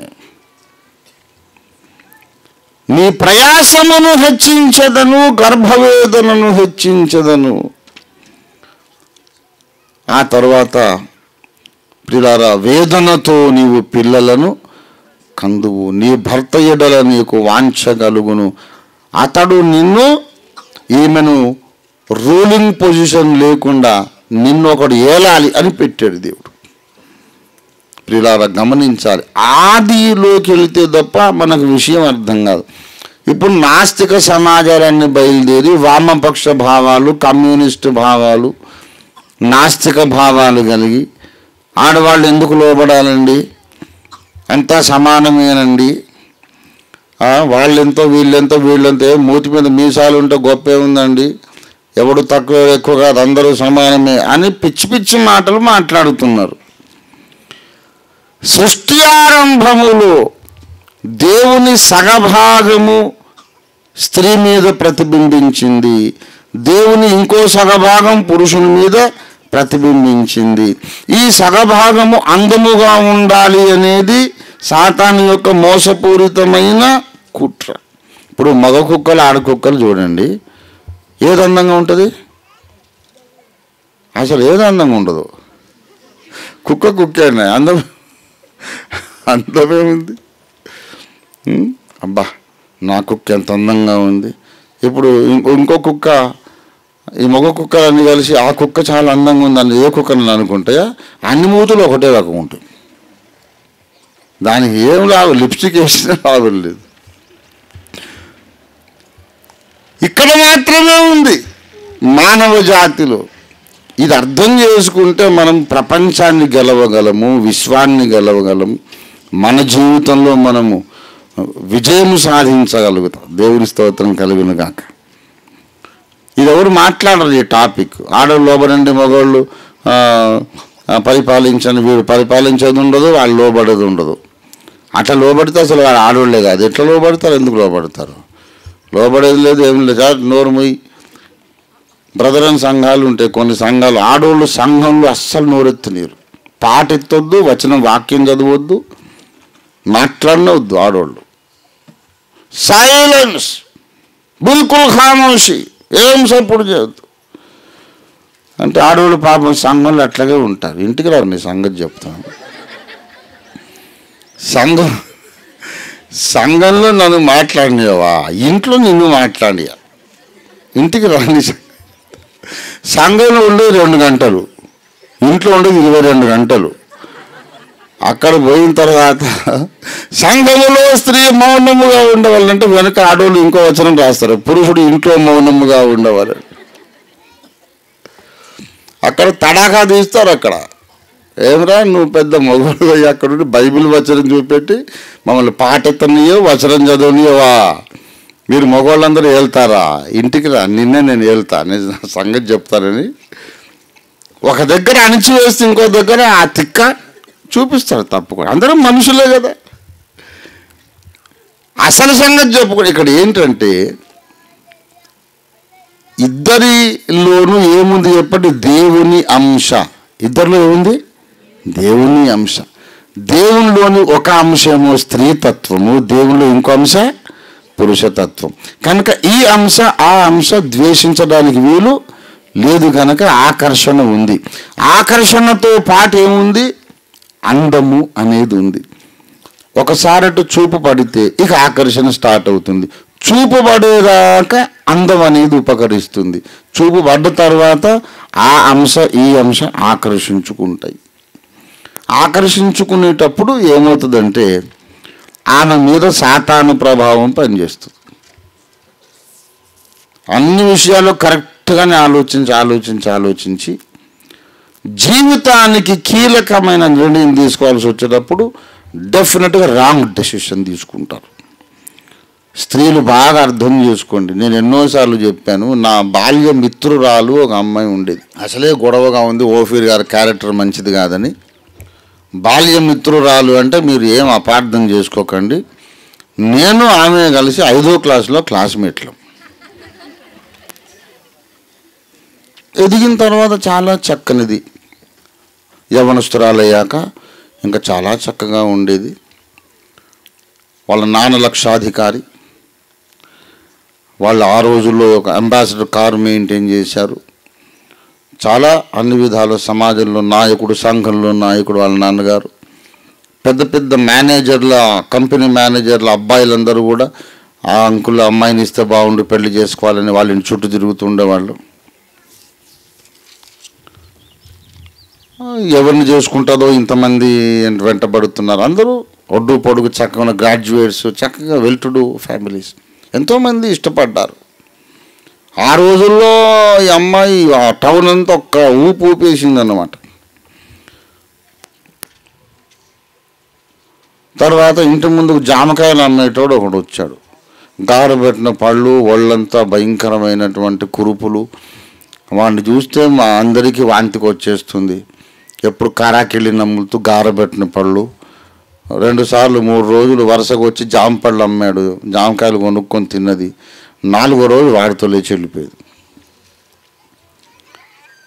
ఈ మిస్ ఇండియా ఇంత అందగత్తే, లక్షాధికారి కూతురు, మంచి మంచి స్మార్ట్ హ్యాండ్సమ్ యంగ్ జెంటిల్మెన్ ఎందరో వెంటబడుతున్నారు. అందులో ఎవరినో చేసుకోకుండా ఈ తోపుడు బండి వచ్చినోని ఎందుకు తీసుకెళ్ళిందో అర్థం కాదు. మీరేమైనా ఎక్స్ప్లెనేషన్ ఇవ్వగలరా? ఇట్లాంటివి ఇన్ని చెప్తా నేను. జీవితానికి కీలకమైన నిర్ణయం తీసుకోవాల్సి వచ్చినప్పుడు డెఫినెట్గా 100% తప్పకుండా రాంగ్ డెసిషనే ఆడపిల్లలు చేస్తారు. చదువుకునేటప్పుడు తెలివి ఉంటుంది, సబ్జెక్ట్ ఏదైనా సరే, డాక్టరేట్ కూడా సాధిస్తారు, దేశాలు పరిపాలిస్తారు. కానీ తమ సొంత బ్రతుకు కొరకు ఒక డెసిషన్ తీసుకోవాలి వచ్చినప్పుడు డెఫినెట్గా రాంగ్ స్టెప్ 100%. అందుకే మనువు చెప్పాడు, పౌలన్న చెప్పాడు, దేవుడు చెప్పాడు, స్త్రీ బాల్యములో తండ్రి చాటుకు ఉండాలి. నాకేం తక్కువ, నేను జ్ఞానవంతురాలు అంటే నువ్వు జ్ఞానవంతురాలివేనమ్మా. నీ మీద ఒక శాపం ఉంది, ఒక నెగటివ్ ఫోర్స్ ఉంది. అది మామూలప్పుడు పనిచేయదు. బడికి వెళ్ళినప్పుడు బాగానే ఉంటుంది, చదువుకున్నప్పుడు బాగానే ఉంటుంది. నువ్వు గ్రాడ్యుయేట్, పోస్ట్ గ్రాడ్యుయేట్, డాక్టరేట్ అన్నీ వస్తాయి. నేను ప్రధానమంత్రిని చేసినా వెళ్తావు, అన్నీ ఉంటాయి. నీ వ్యక్తిగత జీవితం కొరకు నువ్వు ఒక మంచి నిర్ణయం తీసుకోవాల్సి వచ్చినప్పుడు 100% రాంగ్. తప్పకుండా రైట్ డెసిషన్ బై మిస్టేక్ కూడా చేయరు. వాళ్ళకేది నష్టమో అది చేస్తారు. అందుకని మేలు కోరి దేవుడు ఏమన్నాడంటే, ఆడపిల్లలు మీరు సొంత నిర్ణయాలు చేయకండి. మనువు చెప్పాడు, బాల్యములో తండ్రి చాటుకు ఉండాలి, యవ్వనములో భర్త చాటుకు ఉండాలి, వృద్ధాప్యం వచ్చినప్పుడు కొడుకు చాటుకు ఉండాలి. నా స్త్రీ స్వాతంత్ర్యం అర్హతి అన్నాడు. అంటే మమ్మల్ని ఏదో కించపరిచారు, తక్కువ చేశారని కాదు. ఏదెను తోటలో స్త్రీ జాతి మీదికి ప్రత్యేకంగా శాపం వచ్చింది. ఆ శాప ప్రభావము నుంచి మిమ్మల్ని కాపాడటానికి, to make you safe, to keep you safe. You will make wrong decision. మిమ్మల్ని మీరు గాయపరుచుకుంటారు, తర్వాత అందరం ఏడుస్తాం. ఇప్పుడు నా బిడ్డ ఓ తప్పు నిర్ణయం చేసింది, అది ఒక్కతే ఏడుస్తుందా, నేను కూడా ఏడుస్తానా? నా కూతురు రాంగ్ డెసిషన్ చేసింది, బతుకు పాడైపోయింది, నేను ఏడవను? ఇది సమాజం, ఒకరికొకరు అనుబంధాలు ఉంటాయి. ఆడపిల్లైనా మగవాడైనా వాడు ఒక్కడే మెల్కి సెదుకులాగా తల్లి లేదు, తండ్రి లేదు, వంశావళి లేదు, ఎక్కడి నుంచి ఊడి పట్టడం కాదు కదా. మనకు అనుబంధాలు ఉన్నాయి, కుటుంబ అనుబంధాలు ఉన్నాయి. అమ్మ ఉంది, నాన్న ఉన్నాడు, అన్నయ్యలు, తమ్ముళ్ళు, అక్క చెల్లెళ్ళు. మనం సంతోషంగా ఉంటే చుట్టూ అందరూ సంతోషిస్తారు, మనం పాడైపోతే అందరూ ఏడుస్తారు కదా. కాబట్టి ఇంత శాస్త్రం చెప్పాల్సి వచ్చింది. ఇదంతా ఎందుకు? దేవుడు లోబడమన్నాడు కదా, లోబడి ఉంటాను అనుకోరు. అట్లా అనుకుంటే అసలు వాళ్ళు స్త్రీలే కాదు. ఎందుకంటే వీ వాంట్ ఎక్స్ప్లెనేషన్. అది సత్యం, మమ్మల్ని ఎక్స్ప్లెయిన్ చేయరు, మాకు కన్విన్స్ అందుకే చేస్తున్నారు. You just watch every girl. ప్రపంచంలో ఏ అమ్మాయి అయినా సరే పెద్దలు చెప్పినట్టు ఒక స్టెప్ ముందుకు అడుగు వేస్తే క్షేమంగా ఉంటుంది. అదర్వైజ్ నాకెవ్వడు చెప్పదు, నేనే స్వతంత్ర నిర్ణయం తీసుకుంటా అనే మైండ్ వచ్చిన మరుక్షణం ఏదైనా తోటలోని శని మీదకి వచ్చేస్తుంది. ఎప్పుడైతే ఇండిపెండెంట్ అయిపోతావో ఆ శని ప్రభావం వచ్చేసి మైండ్ పనిచేయదు, లాజిక్ పనిచేయదు. ఏదైతే చెడ్డదో, ఏది హానికరమైందో, ఏది విలువ లేనిదో, ఏది పనికి మాలిందో దాన్ని సెలెక్ట్ చేసుకొని మొత్తం మునిగిన తర్వాత కూర్చొని ఏడుస్తూ ఉంటారు లైఫ్ అంతా. అందుకే ఒక పెద్దోడి మాట వినాలి, పెద్దల దీవెన ఉండాలి, నాన్న దీవెన, ఆత్మీయ తండ్రి దీవెన, లేకపోతే దేవుని ఆశీర్వాదం, ప్రార్థన లేకుండా స్వతంత్రులైపోకండి. సరే, ఇంతకు ఇక్కడ విషయం ఏంటంటే సైతాను కుట్ర ఇది. ఇప్పుడు అసలు అంశంలోకి వస్తున్నా. సైతాను కుట్ర ఇది. స్త్రీలు పురుషులు అన్ని లోకాల్లో ఉన్నా కూడా ఇక్కడ స్త్రీని ఆకర్షణీయంగా ఎందుకు జయించాడు అంటే, ఆదాము హవ్వలను దేవుని సన్నిధి నుండి విడగొట్టిన తరువాత, దేవుని సహవాసము నుండి వారిని దూరము చేసిన తర్వాత, ఈ లోకంలో పరిశుద్ధత అనేది సాధ్యమే కాకుండా చేస్తాను. అది వాడి కుట్ర, సైతాన్ గాడి కుట్ర. ఏమయ్యా, నీ పావురమా, నీ నిష్కళంకురాలా, ఆ నిష్కళంకురాలిని భూలోకము నుండి పెళ్లి చేసుకుంటావా? మా అయ్య కాదు, భలే ప్లాన్ వేసావు. భూలోక సంఘాన్ని పెళ్లి చేసుకొని విశ్వచక్రవర్తి అవుతావా? అసలు నీకు కావలసిన పరిశుద్ధమైన సంఘం భూమి మీద దొరకకుండా చేస్తా అని పగబట్టాడు సైతాను. అందుకు విడగొట్టేసి అందమైనటువంటి స్త్రీ రూపాన్ని ప్రదర్శించి, దావీదు లాంటి మహానుభావుడు కూడా ఆ స్త్రీ మిగుల సౌందర్యవతి అనుకున్నాడు. దావీదు బత్షెబను చూసి ఏమనుకున్నాడు? ఆమె మిగుల సౌందర్యవతి. ఆ టైంకు మైకం అమ్మేసింది. ఈ మంచి చెడు ఏం అర్థం కాలేదు, హద్దు మీరి ప్రవర్తించాడు, పాపం చేశాడు. కనుక every time when a woman exposes her face, ముఖమే చాలు, అటు చూడరా అంటాడు సైతాను. అటు చూడగానే మగోడు మైండ్లో ఏమేమో పాడుతలంపులు. ఇప్పుడు తయారు చేసుకో నీ పావురము, నీ నిష్కలంకురాలు, నీ శూలమితి. నీకు అసలు అమ్మగారు ఎక్కడ దొరుకుతుంది? నీకు పెళ్ళి ఎట్లాగా అవుతుంది? పెళ్ళి కాకుంటే విశ్వరాజు ఎట్లాగా అవుతావు? హంబీదే ఎక్లేంగే. ఇది సైతాను కుట్ర. ఈ భూమి మీద మహర్షులు, మేధావులు, నేను చెబుతున్నాను, ఆడదాని చూడ అర్ధంబు చూడ బ్రహ్మకైన బుట్టు రిమ్మ తెగులని ఒక సామెత ఉంది.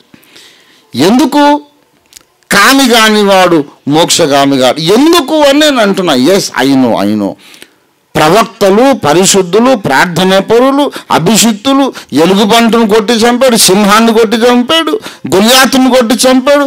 ఈ తుచ్చమైన దాని కొరకు ఎందుకు? Can you explain? దావీదు సామాన్యుడు కాదు, గొల్యాతును చంపాడు, సింహం ఎలుగుబంటును కొట్టి చంపాడు. యేసు మరణ పునరుద్ధానమును గూర్చి ప్రవచనం చెప్పాడు. ఇంట్లో భార్యలు ఉన్నారు, పరపురుషుని భార్య తప్పని తెలియదా? తెలుసు. దివారాత్రములు ధర్మశాస్త్రం ధ్యానించేవాడు.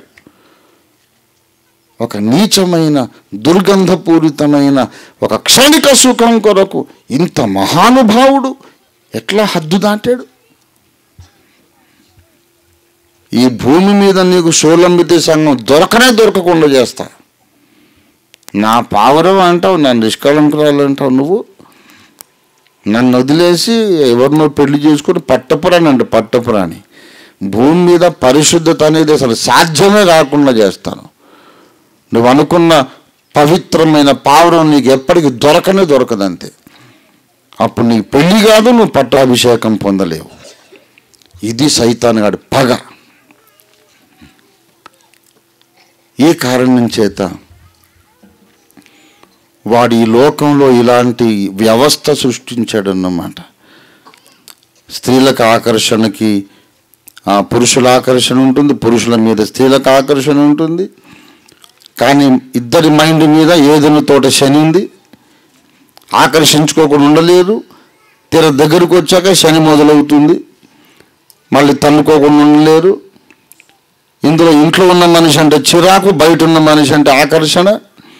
ఇప్పుడు తయారు చేసుకో నీ షోలంబితి సంఘం. సైతాన్ గాడు ఇలా పుట్టించాడు. అయినో ఏది ఎందుకు జరిగిందో నాకు తెలుసు. అందుకే నన్ను ఇప్పుడు విశ్వచరిత్ర రాయకుండా నా మీద 24 అటాకులు చూస్తున్నాడు వాడు. నువ్వు పెళ్ళి పట్టుకోకరా, మొత్తం నా గుట్టంతా బయటకు వస్తుందని. ప్రియులారా, ఇలాగుండగా నీవు నన్ను ప్రేరేపించగా, యోబును పాడు చేయమని ప్రేరేపించగా నిష్కారణంగా యోబు పాడైపోయి ఇంకా యథార్థత వదలలేదు అని సైతాన్తో దేవుడు అన్నాడు కదా. అంటే సైతాను ప్రేరేపణకు దేవుడు జ్ఞానయుక్తముగానే తాత్కాలికంగా విన్నాడు. లోబడ్డాడా లేదా? లోబడ్డాడు. లోబడ్డందుకు మనకు జరిగిన గొప్ప మేలు ఏమిటో చెప్పండి. యోబు గ్రంథము దొరికింది. యోబును పాడు చేద్దామని సైతాను చెప్పిన ఆలోచనకు దేవుడు క్షణికంగానైనా ఓకే అనకపోతే అసలు బైబిల్లో యోబు గ్రంథమే ఉండదు. యోబు గ్రంథం ఉండకపోతే గ్రహమండలాలకు భూమి మీద ప్రభుత్వం ఉందని తెలియదు. మన చేతిలో హస్త సాముద్రికం దేవుడు రేఖలు గీశాడని తెలియదు. నక్షత్ర రాశులను దేవుడు నడిపిస్తున్నాడని తెలియదు. భూమి శూన్యములో వేలాడుచున్నదని తెలియదు. ఆలోచన సభ ఉన్నదని తెలియదు. మొదట పుట్టినటువంటి ఆది సంభూతుడు ఉన్నాడని తెలియదు. కొన్ని వందల కొలది ఆత్మీయ మర్మాలు దొరకవు యోబు గ్రంథం లేకపోతే. సైతాన్ గాడు కుట్రదారు, దురుద్దేశపూర్వకంగా ఒక సజెషన్ ఇస్తాడు. దేవుడు అనంత జ్ఞానాన్ని బట్టి దాన్ని ఓకే అంటాడు. అట్లాగే ఈ స్త్రీలను అందంగా చేసి మగోళ్ళు ఏమో ఎప్పుడు ఇటు ఎగబడేటట్టు చేసి, ఎగబడ్డాకేమో ఏదునితో శని పెట్టి విడిపోయి ఉండలేరు, కలిసి ఉండలేరు. ఎప్పుడు ఈ గొడవ గొడవ గొడవ గొడవ. ఇంట్లో గొడవ పెడతాడు. ఇంట్లో గొడవ పెట్టాక బయట ఎవరో ఒక అమ్మాయి ఆకర్షిస్తుంది. జారత్వము, వ్యభిచారము తప్పనిసరి పరిస్థితి. ఇట్లా వాడు చేద్దామని వాడు కుట్ర పన్నాడు కదా. ఎక్కడ ఇది? కాలుచున్న రాళ్ల మధ్య వాడు సంచరించినప్పుడు, యుగములు ప్రారంభం కాకముందు, దేవునికి ప్రతిష్ఠించబడ్డ కొండ మీద వాడు ఉన్నప్పుడు, అప్పుడు దేవుడు వానికి తన గుట్టంతా విప్పి చెప్పినప్పుడు, అప్పుడు దేవుడు స్కెచ్ గీస్తుండగా ఈ భూలోక స్కెచ్ మీద వాడు తన దినుసు, తన చిన్న విషబీజ వేశాడు. అయితే దేవుడు దాన్ని ఒప్పుకున్నాడు.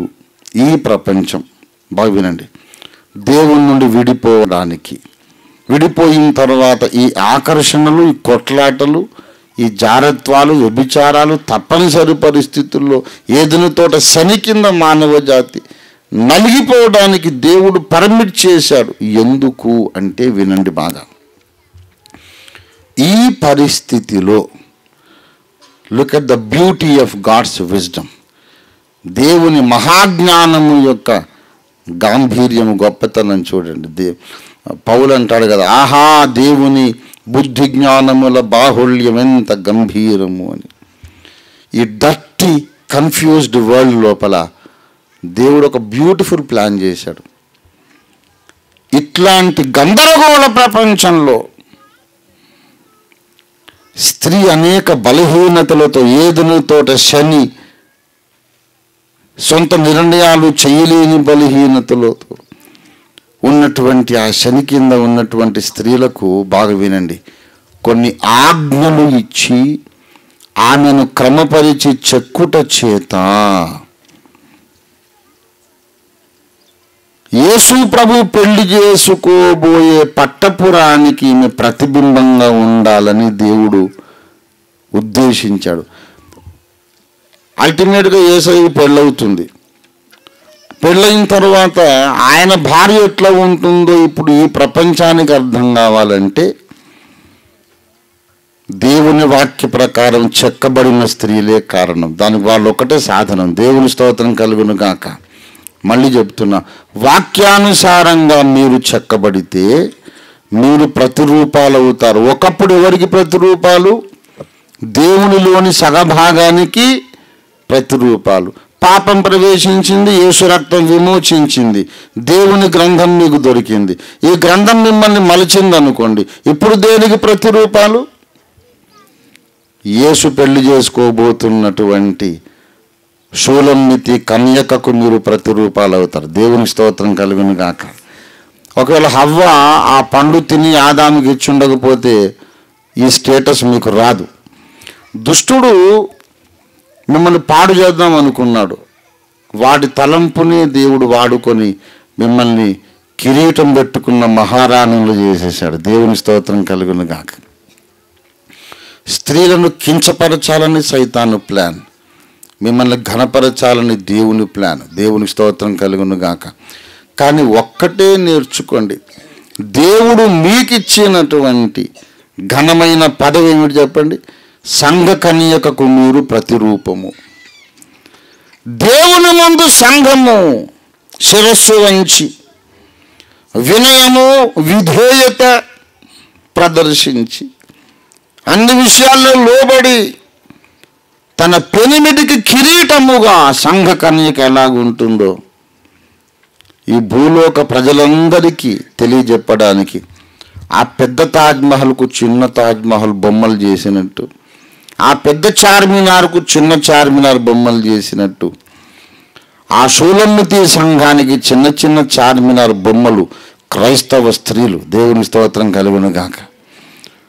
నిజంగా మీరు ఒక చిన్న షూలమ్మితి కన్యక, చిన్న దేవుని యొక్క పావురము, నిష్కళంక సంఘము, చిన్న పట్టపురాణి. మీరు కావాలంటే దావీదును గూర్చి దేవుడు అన్న మాట మిమ్మల్ని గూర్చి అనగలగాలి. దావీదును గూర్చి దేవుడు ఏమన్నాడు?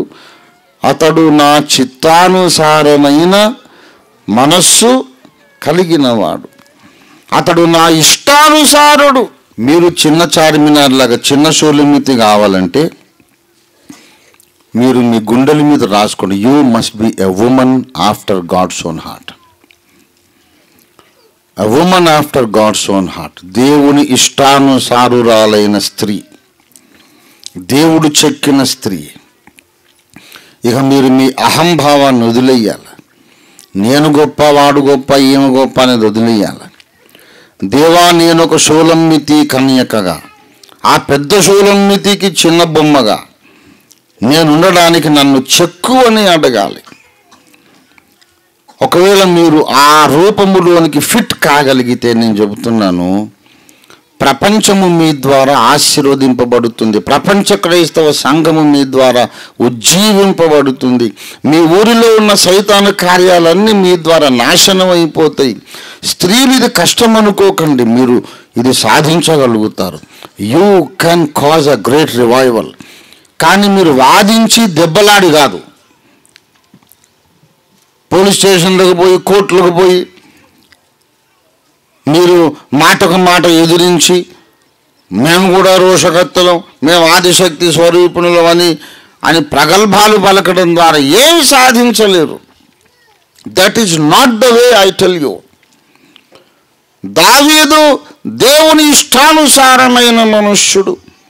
నేను దేవుని ఇష్టానుసారమైన స్త్రీని కావాలి. అసలు నువ్వు ఒక స్త్రీవిగా పుట్టడమే దేవుని సంకల్పం. తల్లి గర్భంలో నువ్వు చిన్న నలుసుగా ఉన్నప్పుడు మొదటి నెల స్కానింగ్ తీస్తే అది పాప కాదు, బాబు కాదు, జస్ట్ ఫీటస్, ఏదో పిండం. మొట్టమొదటి ప్రెగ్నెన్సీ కన్ఫర్మ్ కాగానే అమ్మాయి నువ్వు నిలదప్పావు, కంగ్రాచులేషన్స్. అవునా, బాబా పాప అని అంటే పాప లేదు, బాబు లేదు, నువ్వు తల్లివి కాబోతున్నావు అంతే, అప్పుడే తెలీదు.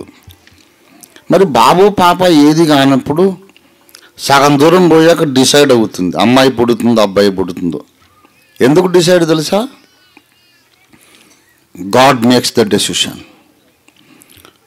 తల్లి గర్భములోని ఒక చిన్న నలుసుగా నీ యాత్ర మొదలైన తర్వాత నీ ఒక ఆడపిల్లవుగా తయారై బయటకు వచ్చావు. అది యాక్సిడెంటల్ కాదు, దేవుని plan. God wanted you to be a woman in this world. ఎందుకు? దేవుని అవతలి రూపము సగభాగము యొక్క అంశ నీలో ఉండాలని, దేవునిలోని భగవంతునిలోని ఆ స్త్రీతత్వం ఏదైతే ఉందో దానికి నీవు భూమి మీద ఒక దర్పణం, ఒక రిఫ్లెక్షన్ కావాలని. నీ కొరకు దేవునికి గొప్ప ప్లాన్ ఉంది. మళ్ళీ అర్థమయ్యేటట్టు చెప్తా. ఎందుకు ఆడపిల్లగా పుట్టించాడు తెలుసా? దేవునిలోని స్త్రీతత్వము యొక్క రిఫ్లెక్షన్గా నీవు భూమి మీద బ్రతకాలి. ఆడవాళ్ళంటే చాలా శక్తి సంపన్నులు. నేను చెబుతున్నాను, మీకుండే స్పెషాలిటీ మీకుంది.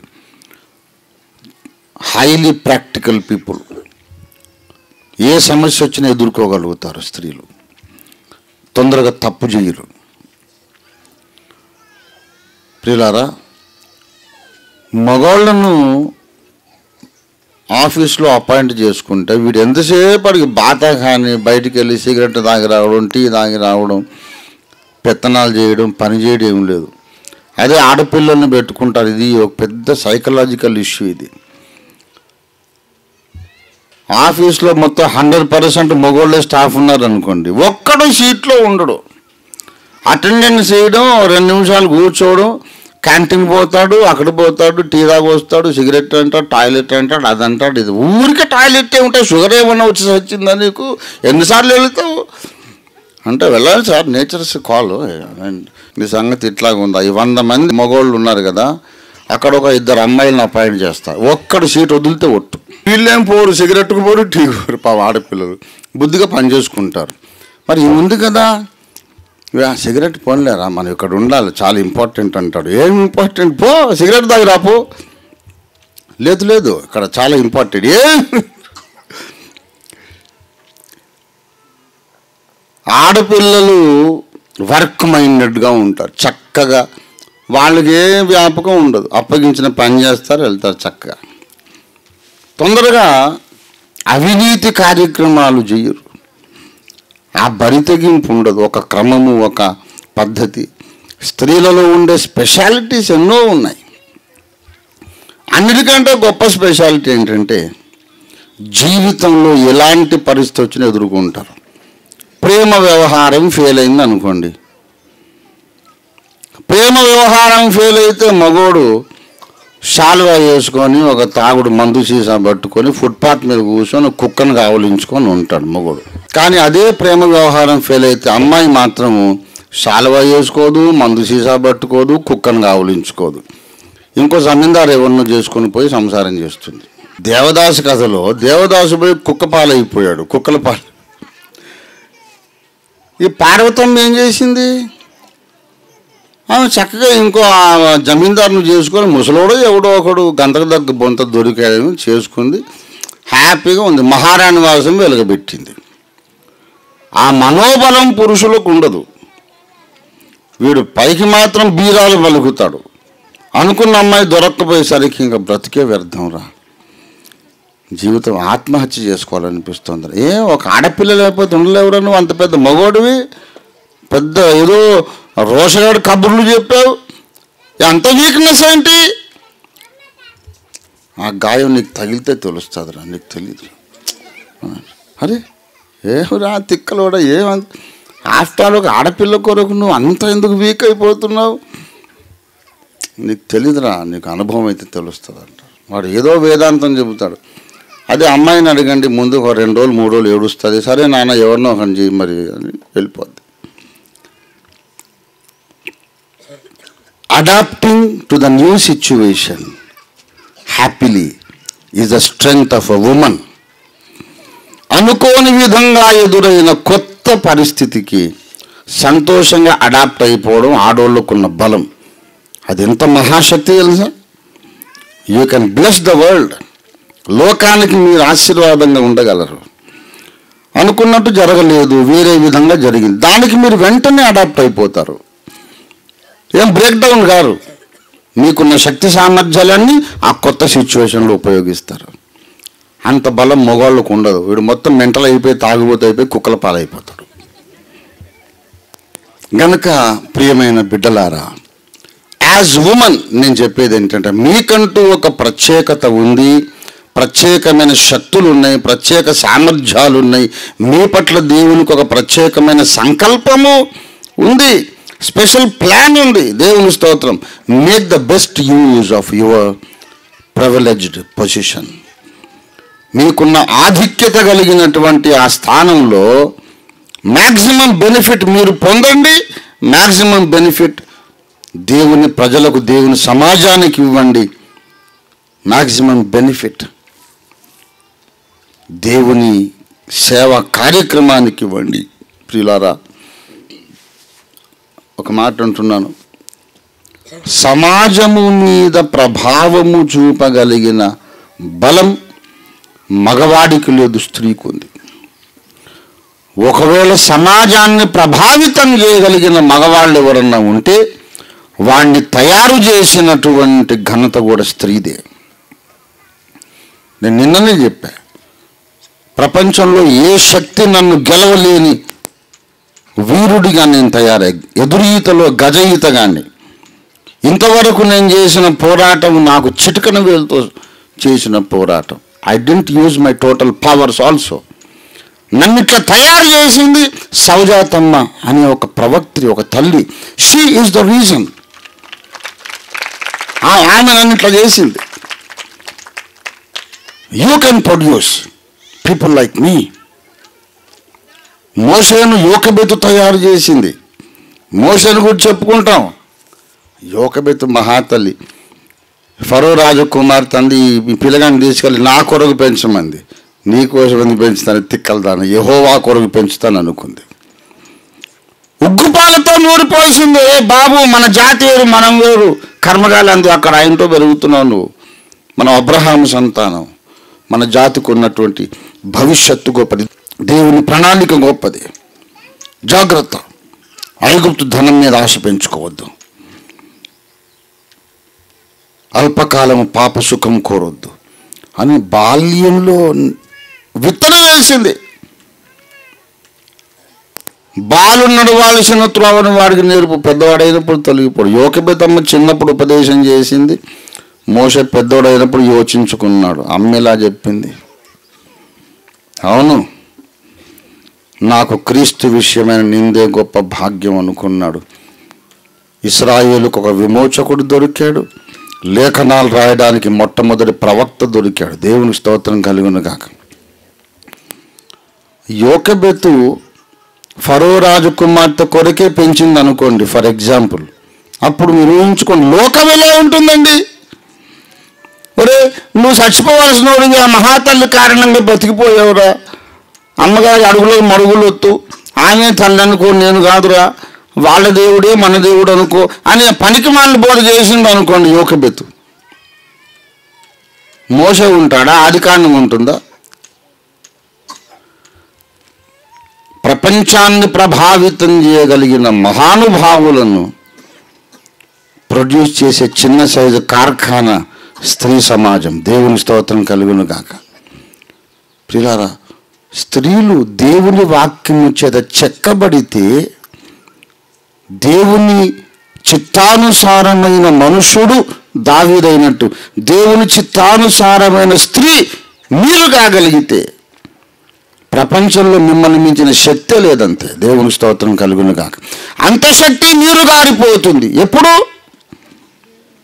దేవుని వాక్యం చేత మీరు చెక్కబడలేనప్పుడు.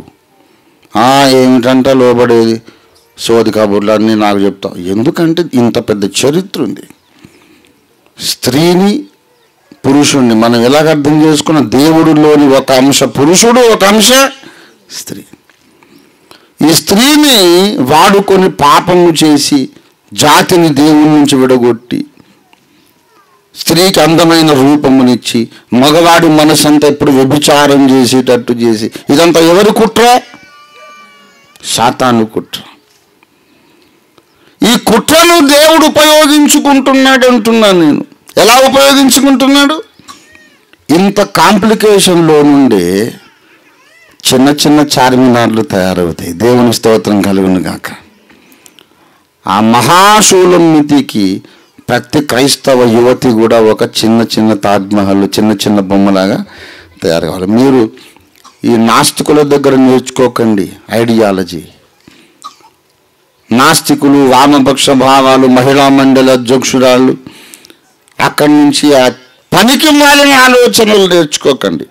Learn to think from the Bible. మీరు రోజు ప్రార్థన చేయండి. నేను చెబుతున్నాను, ఈ సమాజమే ఒక మహాశక్తియుతమైన సైన్యంగా మారుతుంది. ప్రభువా, తల్లి గర్భములో నేనుండగా ఒక ఆడపిల్లగా నేను పుట్టాలని నువ్వు నిర్ణయించావు. నీ శూలమితి సంఘమునకు నేను ప్రతిబింబముగా భూమి మీద ఉండున్నట్లు నాకు సహాయం చేయి. దావీదును నీ చిత్తానుసారమైన మనుషుడిగా చెక్కావు, నేను నీ చిత్తానుసారమైన స్త్రీగా ఉండుటకు సహాయం చేయి. ఎటువంటి వినయము, ఎటువంటి విధేయత కలిగి ఉంటే పట్టపురానికి నేను చిన్న బొమ్మను కాగలుగుతాను, అటువంటి మనస్తత్వం నాకు దయచేయమని ప్రతి స్త్రీ రోజు ప్రార్థించగలిగితే నేను చెప్తున్నాను, మీరు కొన్ని వందల మంది ఓఫీర్లను తయారు చేయగలుగుతారండి, కొన్ని వందల మంది మోషేలను చేయగలుగుతారు. అంత శక్తి నీరు గారిపోద్ది. ఎందుకు తెలుసా? ఏమిటంటే లోబడేది సోది, వాడు చెప్పడం మనం ఏంటో ఇంకెవరు దొరకలా, చెవిలో పూలు పెడుతున్నారు, మనకు తెలీదు, ఏంటంటే మగవాళ్ళు గొప్ప అనే ఫూలిష్ టాక్ ఆడవాళ్ళని మొత్తం పాడు చేస్తుంది. దేవుడు ఆరంభములో మహోన్నత సంకల్పముతో స్త్రీనిగా పురుషునిగా మనుషులను చేశాడు. మహాభయంకరమైన కుట్రతో మానవ జాతిని సాతాను పాడు చేశాడు. దావీదు లాంటి వాడు కూడా ఎప్పుడూ వ్యభిచారాన్ని ఆలోచించే స్థితి వాడు సృష్టించాడు. ఈ కాంప్లికేషన్లో నుండి దేవుడు ఏం చేస్తున్నాడు? కొన్ని కోట్ల మంది చిన్న షోలమితీలను తయారు చేస్తున్నాడు. దేవుని స్తోత్రం కలిగిన కాక. మీకు అర్థమైందా లైన్, థాట్ లైన్? మన జీవితంలో ఎదుర్కొనే సమస్యలన్నిటికీ కారణం తెలియాలంటే ఆదిలోకి వెళ్ళాలి. మీరు ఎందుకు ఇలా ఉన్నారు అంటే, ఆదియందు దేవుడు నన్ను దేవునిలోని సగము అంశతో చేశాడు. దేవుని స్తోత్రం కలుగును గాక. ఆ అంశను పాడు చేయడానికి సైతాను ప్రయత్నం చేశాడు.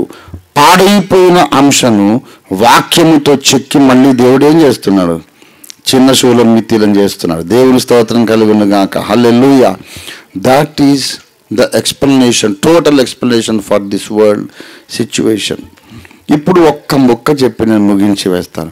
ఇలాగ మీరు వింటూ పోతే నేను చెప్తా పోతాను, ఏళ్ళు గడిచిపోతాయి. కానీ ఒకే ఒక్క విషయం చెప్పి నేను ముగించేస్తాను. స్త్రీల కూటములు అనేవి క్రైస్తవ సమాజంలో ఉన్నాయి, యవనస్తుల కూటాలు ఉన్నాయి, చిన్నపిల్లల మధ్య సేవ అనేది ఉంది.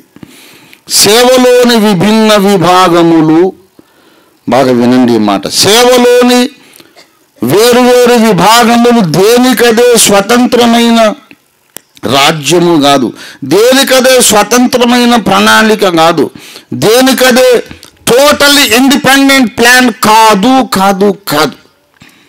స్త్రీల కూటమైనా, సండే స్కూల్ అయినా, విబిఎస్ అయినా, యూత్ కాన్ఫరెన్సెస్ అయినా, ఏదైనా సరే దేవుని యొక్క మాస్టర్ ప్లాన్ లోపల ప్రతిదానికి ఒక్కొక్క సెక్షన్, ఒక్కొక్క గది ఉంది. దేవుని యొక్క సువిశాలమైన ప్రణాళికలో మనం విడిపోవాలి. అది యూత్ మీటింగ్ అనుకోండి, అక్కడ మనం ఇచ్చే సందేశాలు వీళ్ళందరినీ దేవుని యొక్క మాస్టర్ ప్లాన్లో ఇమిడిపోయే వ్యక్తులుగా చెక్కడానికి మనం సందేశాలు ఇవ్వాలి. స్త్రీల కూటమి అనుకోండి, దేవుని మాస్టర్ ప్లాన్లో వీరిని సరైన స్థానంలో స్త్రీలను ఉంచడానికి అవసరమైన సందేశాలు ఇవ్వాలి. All the messages must be arranged to fit every person in to the right place. స్త్రీలను కూర్చోబెట్టి మీ ఈగో సాటిస్ఫై చేయడానికి, మీ అహమును తృప్తిపరచడానికి. క్రీస్తునందు స్త్రీ అని లేదు, పురుషుడని లేదు, అందరూ సమానమే. స్త్రీలు కూడా రెవరెండ్లు, డాక్టర్లు కావచ్చు, బాప్తిస్మాలు ఇవ్వచ్చు. ఆడవాళ్ళు ఎంతో, మగవాళ్ళు అంతే. మనకు ప్రవక్త్రీలు ఉన్నారు అని అంటే మీకు చాలా సంతోషమై, అబ్బా ఎంత వండర్ఫుల్ స్పీకర్ అండి, మనం కూడా ఈక్వల్ అని చెప్పాడు అనిపిస్తుంది. అల్టిమేట్గా వచ్చి మీరు ఏం కాలేరు, శూలం మితికి చిన్న బొమ్మలు. అది నాశనం చేయడమే కానీ బాగు చేయడం కాదు.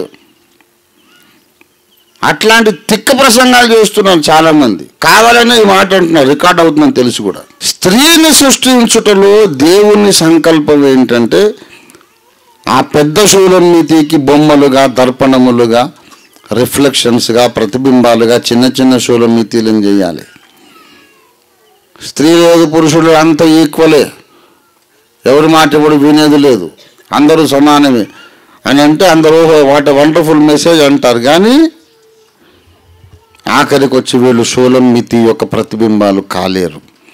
ఏ ఉద్దేశంతో అమ్మ కడుపులో నిన్ను దేవుడు ఒక ఆడ శిశువుగా చెక్కాడో ఆ ఉద్దేశమే ఫెయిల్ అయిపోతుంది. ఎప్పుడైతే దేవుని ఉద్దేశం ఫెయిల్ అయిందో నీ మీద అభిషేకం ఉండదు, ఆనందం ఉండదు, పైకి వెళ్ళాక బహుమానం ఉండదు, మొత్తం నాశనం. అందుకే నేను చెబుతున్నా, ప్రతి వింగ్ కూడా, సేవలో ప్రతి విభాగము కూడా దేనికి ట్యూన్ చేయబడాలి? దేవుని మాస్టర్ ప్లాన్కి ట్యూన్ చేయబడాలి. దేవుని స్తోత్రం కలుగును గాక. అది స్త్రీల కూటమైనా పురుషుల కూటమైనా ఈ తరములో దేవునికి ఒక మాస్టర్ ప్లాన్ ఉంది. అన్నిటికీ కుదురుబాటు కాలాలు రప్పించడానికి మహాసైన్యము దేవుడు కట్టుచున్నాడు. అందులో ఉండాల్సిన స్త్రీలను మనం తయారు చేయాలి. దేవుని స్తోత్రం కలుగును గాక. ఆ మహాసైన్యములో ఉండాల్సిన యవనస్తులను మనం తయారు చేయాలి. అది ఏ కూటమైనా సరే మాస్టర్ ప్లాన్లోకి రావాలి. నువ్వు వేరే ప్లాన్ పెట్టొద్దు. దానివల్ల మనకు అవమానము, నష్టము, లోకానికే నష్టం, ఆఖరి పైకి పోయినాక నిత్య నాశనం. కనుక మనం ప్రార్థించేద్దాం. ఇది ప్రార్థన సమయం. అందరికీ ప్రార్థన సమయం ఇస్తున్నాను. ప్రభువా, నన్ను ఒక స్త్రీగా నీవు పుట్టించడంలో నీకున్న మహా ఉన్నత సంకల్పం నా బ్రతుకులో నెరవేరునట్లు కృప చూపయ్యా. నేను లోబడతాను, నీకు అప్పగించుకుంటున్నాను. నన్ను ఎంతైనా చెక్కు, ఎంతైనా మార్చు, ఎంతైనా మలుచు, నాకు నూతన ఆలోచన విధానాన్ని నేర్పించమని అడుగుదాం. ప్రతి ఒక్కరు అడగండి. పురుషులు కూడా అడగండి. పురుషులు కూడా ఉన్నారు. ఎవరైనా సరే, వాక్యం అందరికీ సమానం. నిన్ను పురుషునిగా దేవుడు చేశాడు అంటే క్రీస్తుకు ప్రతిబింబముగా నిన్ను లోకానికి చూపించడానికి చేశాడు. కనుక పురుషులు కూడా ప్రార్థన చేయండి, స్త్రీలు కూడా ప్రార్థన చేయండి. ప్రాముఖ్యంగా ఇది స్త్రీల సదస్సు కనుక. తల్లి గర్భములో నేనుండగా, ఒక పిండముగా నేనుండగా, నాకు అసలు లింగభేదమే లేకుండగా నన్ను ఒక స్త్రీగా నన్ను తయారు చేయడానికి ఆనాడు నువ్వు ప్లాన్ చేశావు తండ్రి. నీ ప్లాన్లోకి రావడానికి ఇష్టపడుతున్నానయ్యా. దానికి తగినటువంటి ఆలోచన విధానం నాకు నేర్పించమని అడగండి. ఇది డెడ్లీ సీరియస్ ఇష్యూ. ఆరంభమును మరిచిపోయి, ఆదిని మరిచిపోయి, ఆది యందు నరజాతిని ఒక ప్రత్యేక సంకల్పంతో సృష్టించిన దేవుణ్ణి మరిచిపోయి, ఆది యందు నరజాతి చేయబడ్డంలో ఉన్నటువంటి దైవ ప్రణాళిక మరిచిపోయి, మన ఇగో సాటిస్ఫై చేసుకుంటూ, మన అహంభావాన్ని తృప్తిపరుచుకుంటూ ఏం ప్రసంగాలు చేసుకుంటున్నాము, తెగిన గాలిపటంలాగే వెళ్ళిపోతున్నాము. స్త్రీలారా, మీ మీద ఒక దాడి జరిగింది ఏదెను తోటలో. దేవుని అంశ మీరు, దేవునిలోని ఒక అంశ మీరు, ఒక అంశ పురుషుడు. మీ మీద దుష్టుడు స్పెషల్గా దాడి చేశాడు. ఏదెను తోటలోని ఆ శని మిమ్మును వెంటాడుతుంది. జాగ్రత్తగా దేవునికి లోబడి, భర్తకు తండ్రికి లోబడి జాగ్రత్తగా మీ జీవితాలు కట్టుకుంటే, దేవుని వాక్యం చేత మీరు చెక్కబడితే, దుష్టుని కుట్రను కూడా మీరు జయించగలుగుతారు.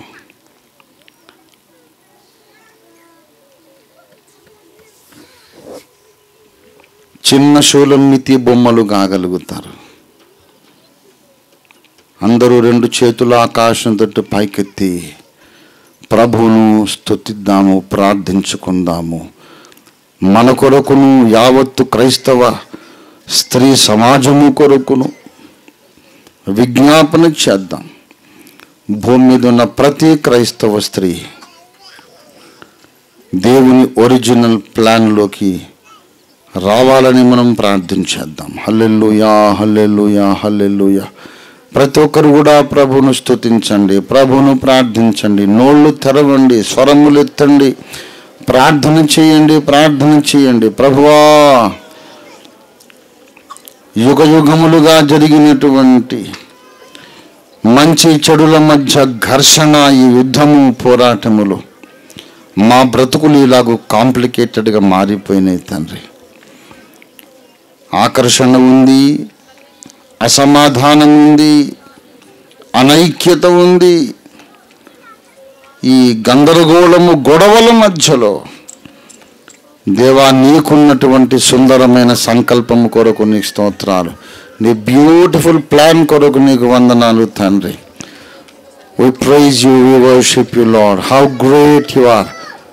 How great your wisdom is, O Lord. ఆహా, దేవుని బుద్ధి జ్ఞానముల బాహుళ్యం ఇంత గంభీరం, అడుగు జాడలు పట్టన శక్యము. నా తలంపులు మీ తలంపుల వంటివి కాదు, మీ త్రోవలు నా త్రోవల వంటివి కాదు. భూమి కంటే ఆకాశం ఎంత ఉన్నతంగా ఉన్నదో, మీ మార్గముల కంటే నా మార్గములు అంత ఉన్నతంగా ఉన్నవని యెహోవా సెలవిచ్చుచున్నాడు. హల్లెలూయా, హల్లెలూయా, హల్లెలూయా, హల్లెలూయా, హల్లెలూయా, హల్లెలూయా. ఓ యేసు నీకు వందనాలు, వందనాలు, వందనాలు, వందనాలు. యేసయ్యా నీకు వందనాలయ్యా, నీకు వందనాలు. Let me be a woman after God's own heart, O Lord. యేసయ్యా నీకు వందనాలు, వందనాలు, వందనాలు, వందనాలయ్యా. I want to be a girl after God's own heart. I want to be a man after God's own heart. I want to be a woman after God's own heart. కృతజ్ఞత లేనివారు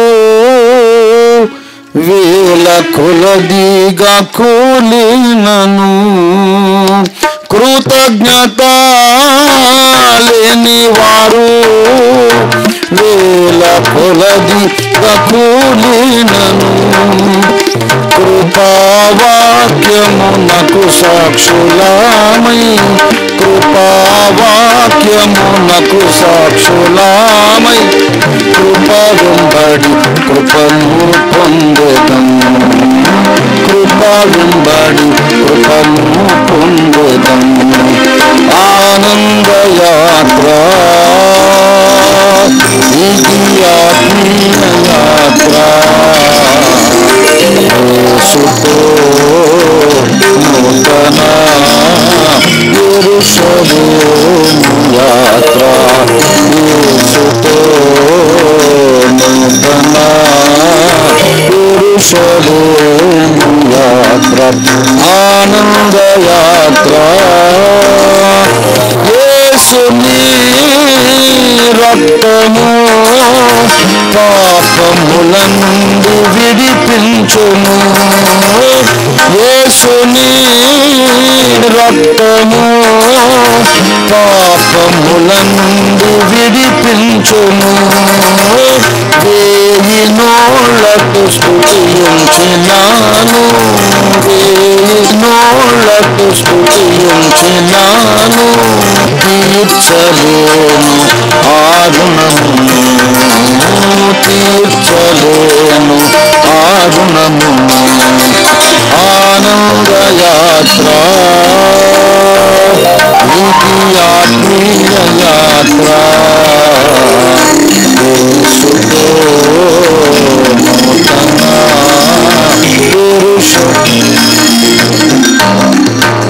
యేసుతో ఆమేన్ యెరూషలేము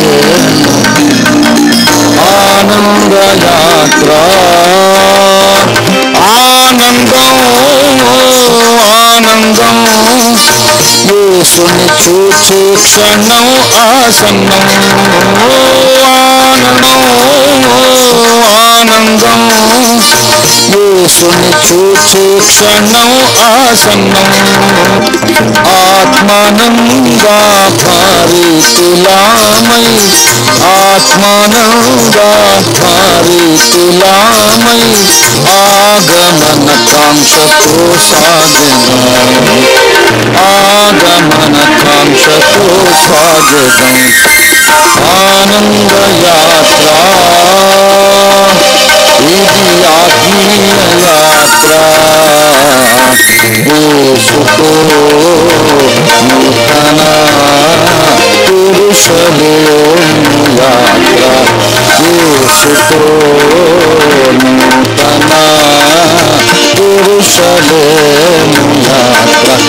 ఆనంద యాత్ర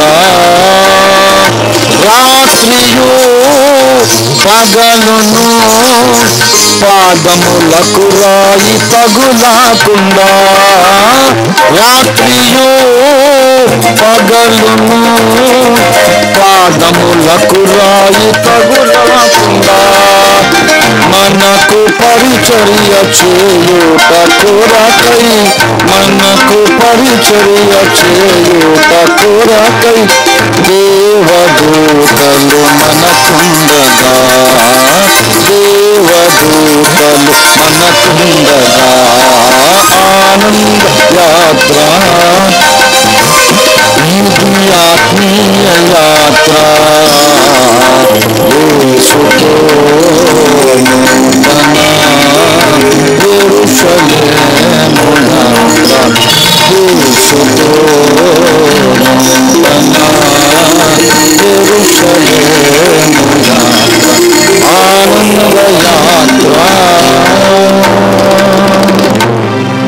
హల్లెలూయా.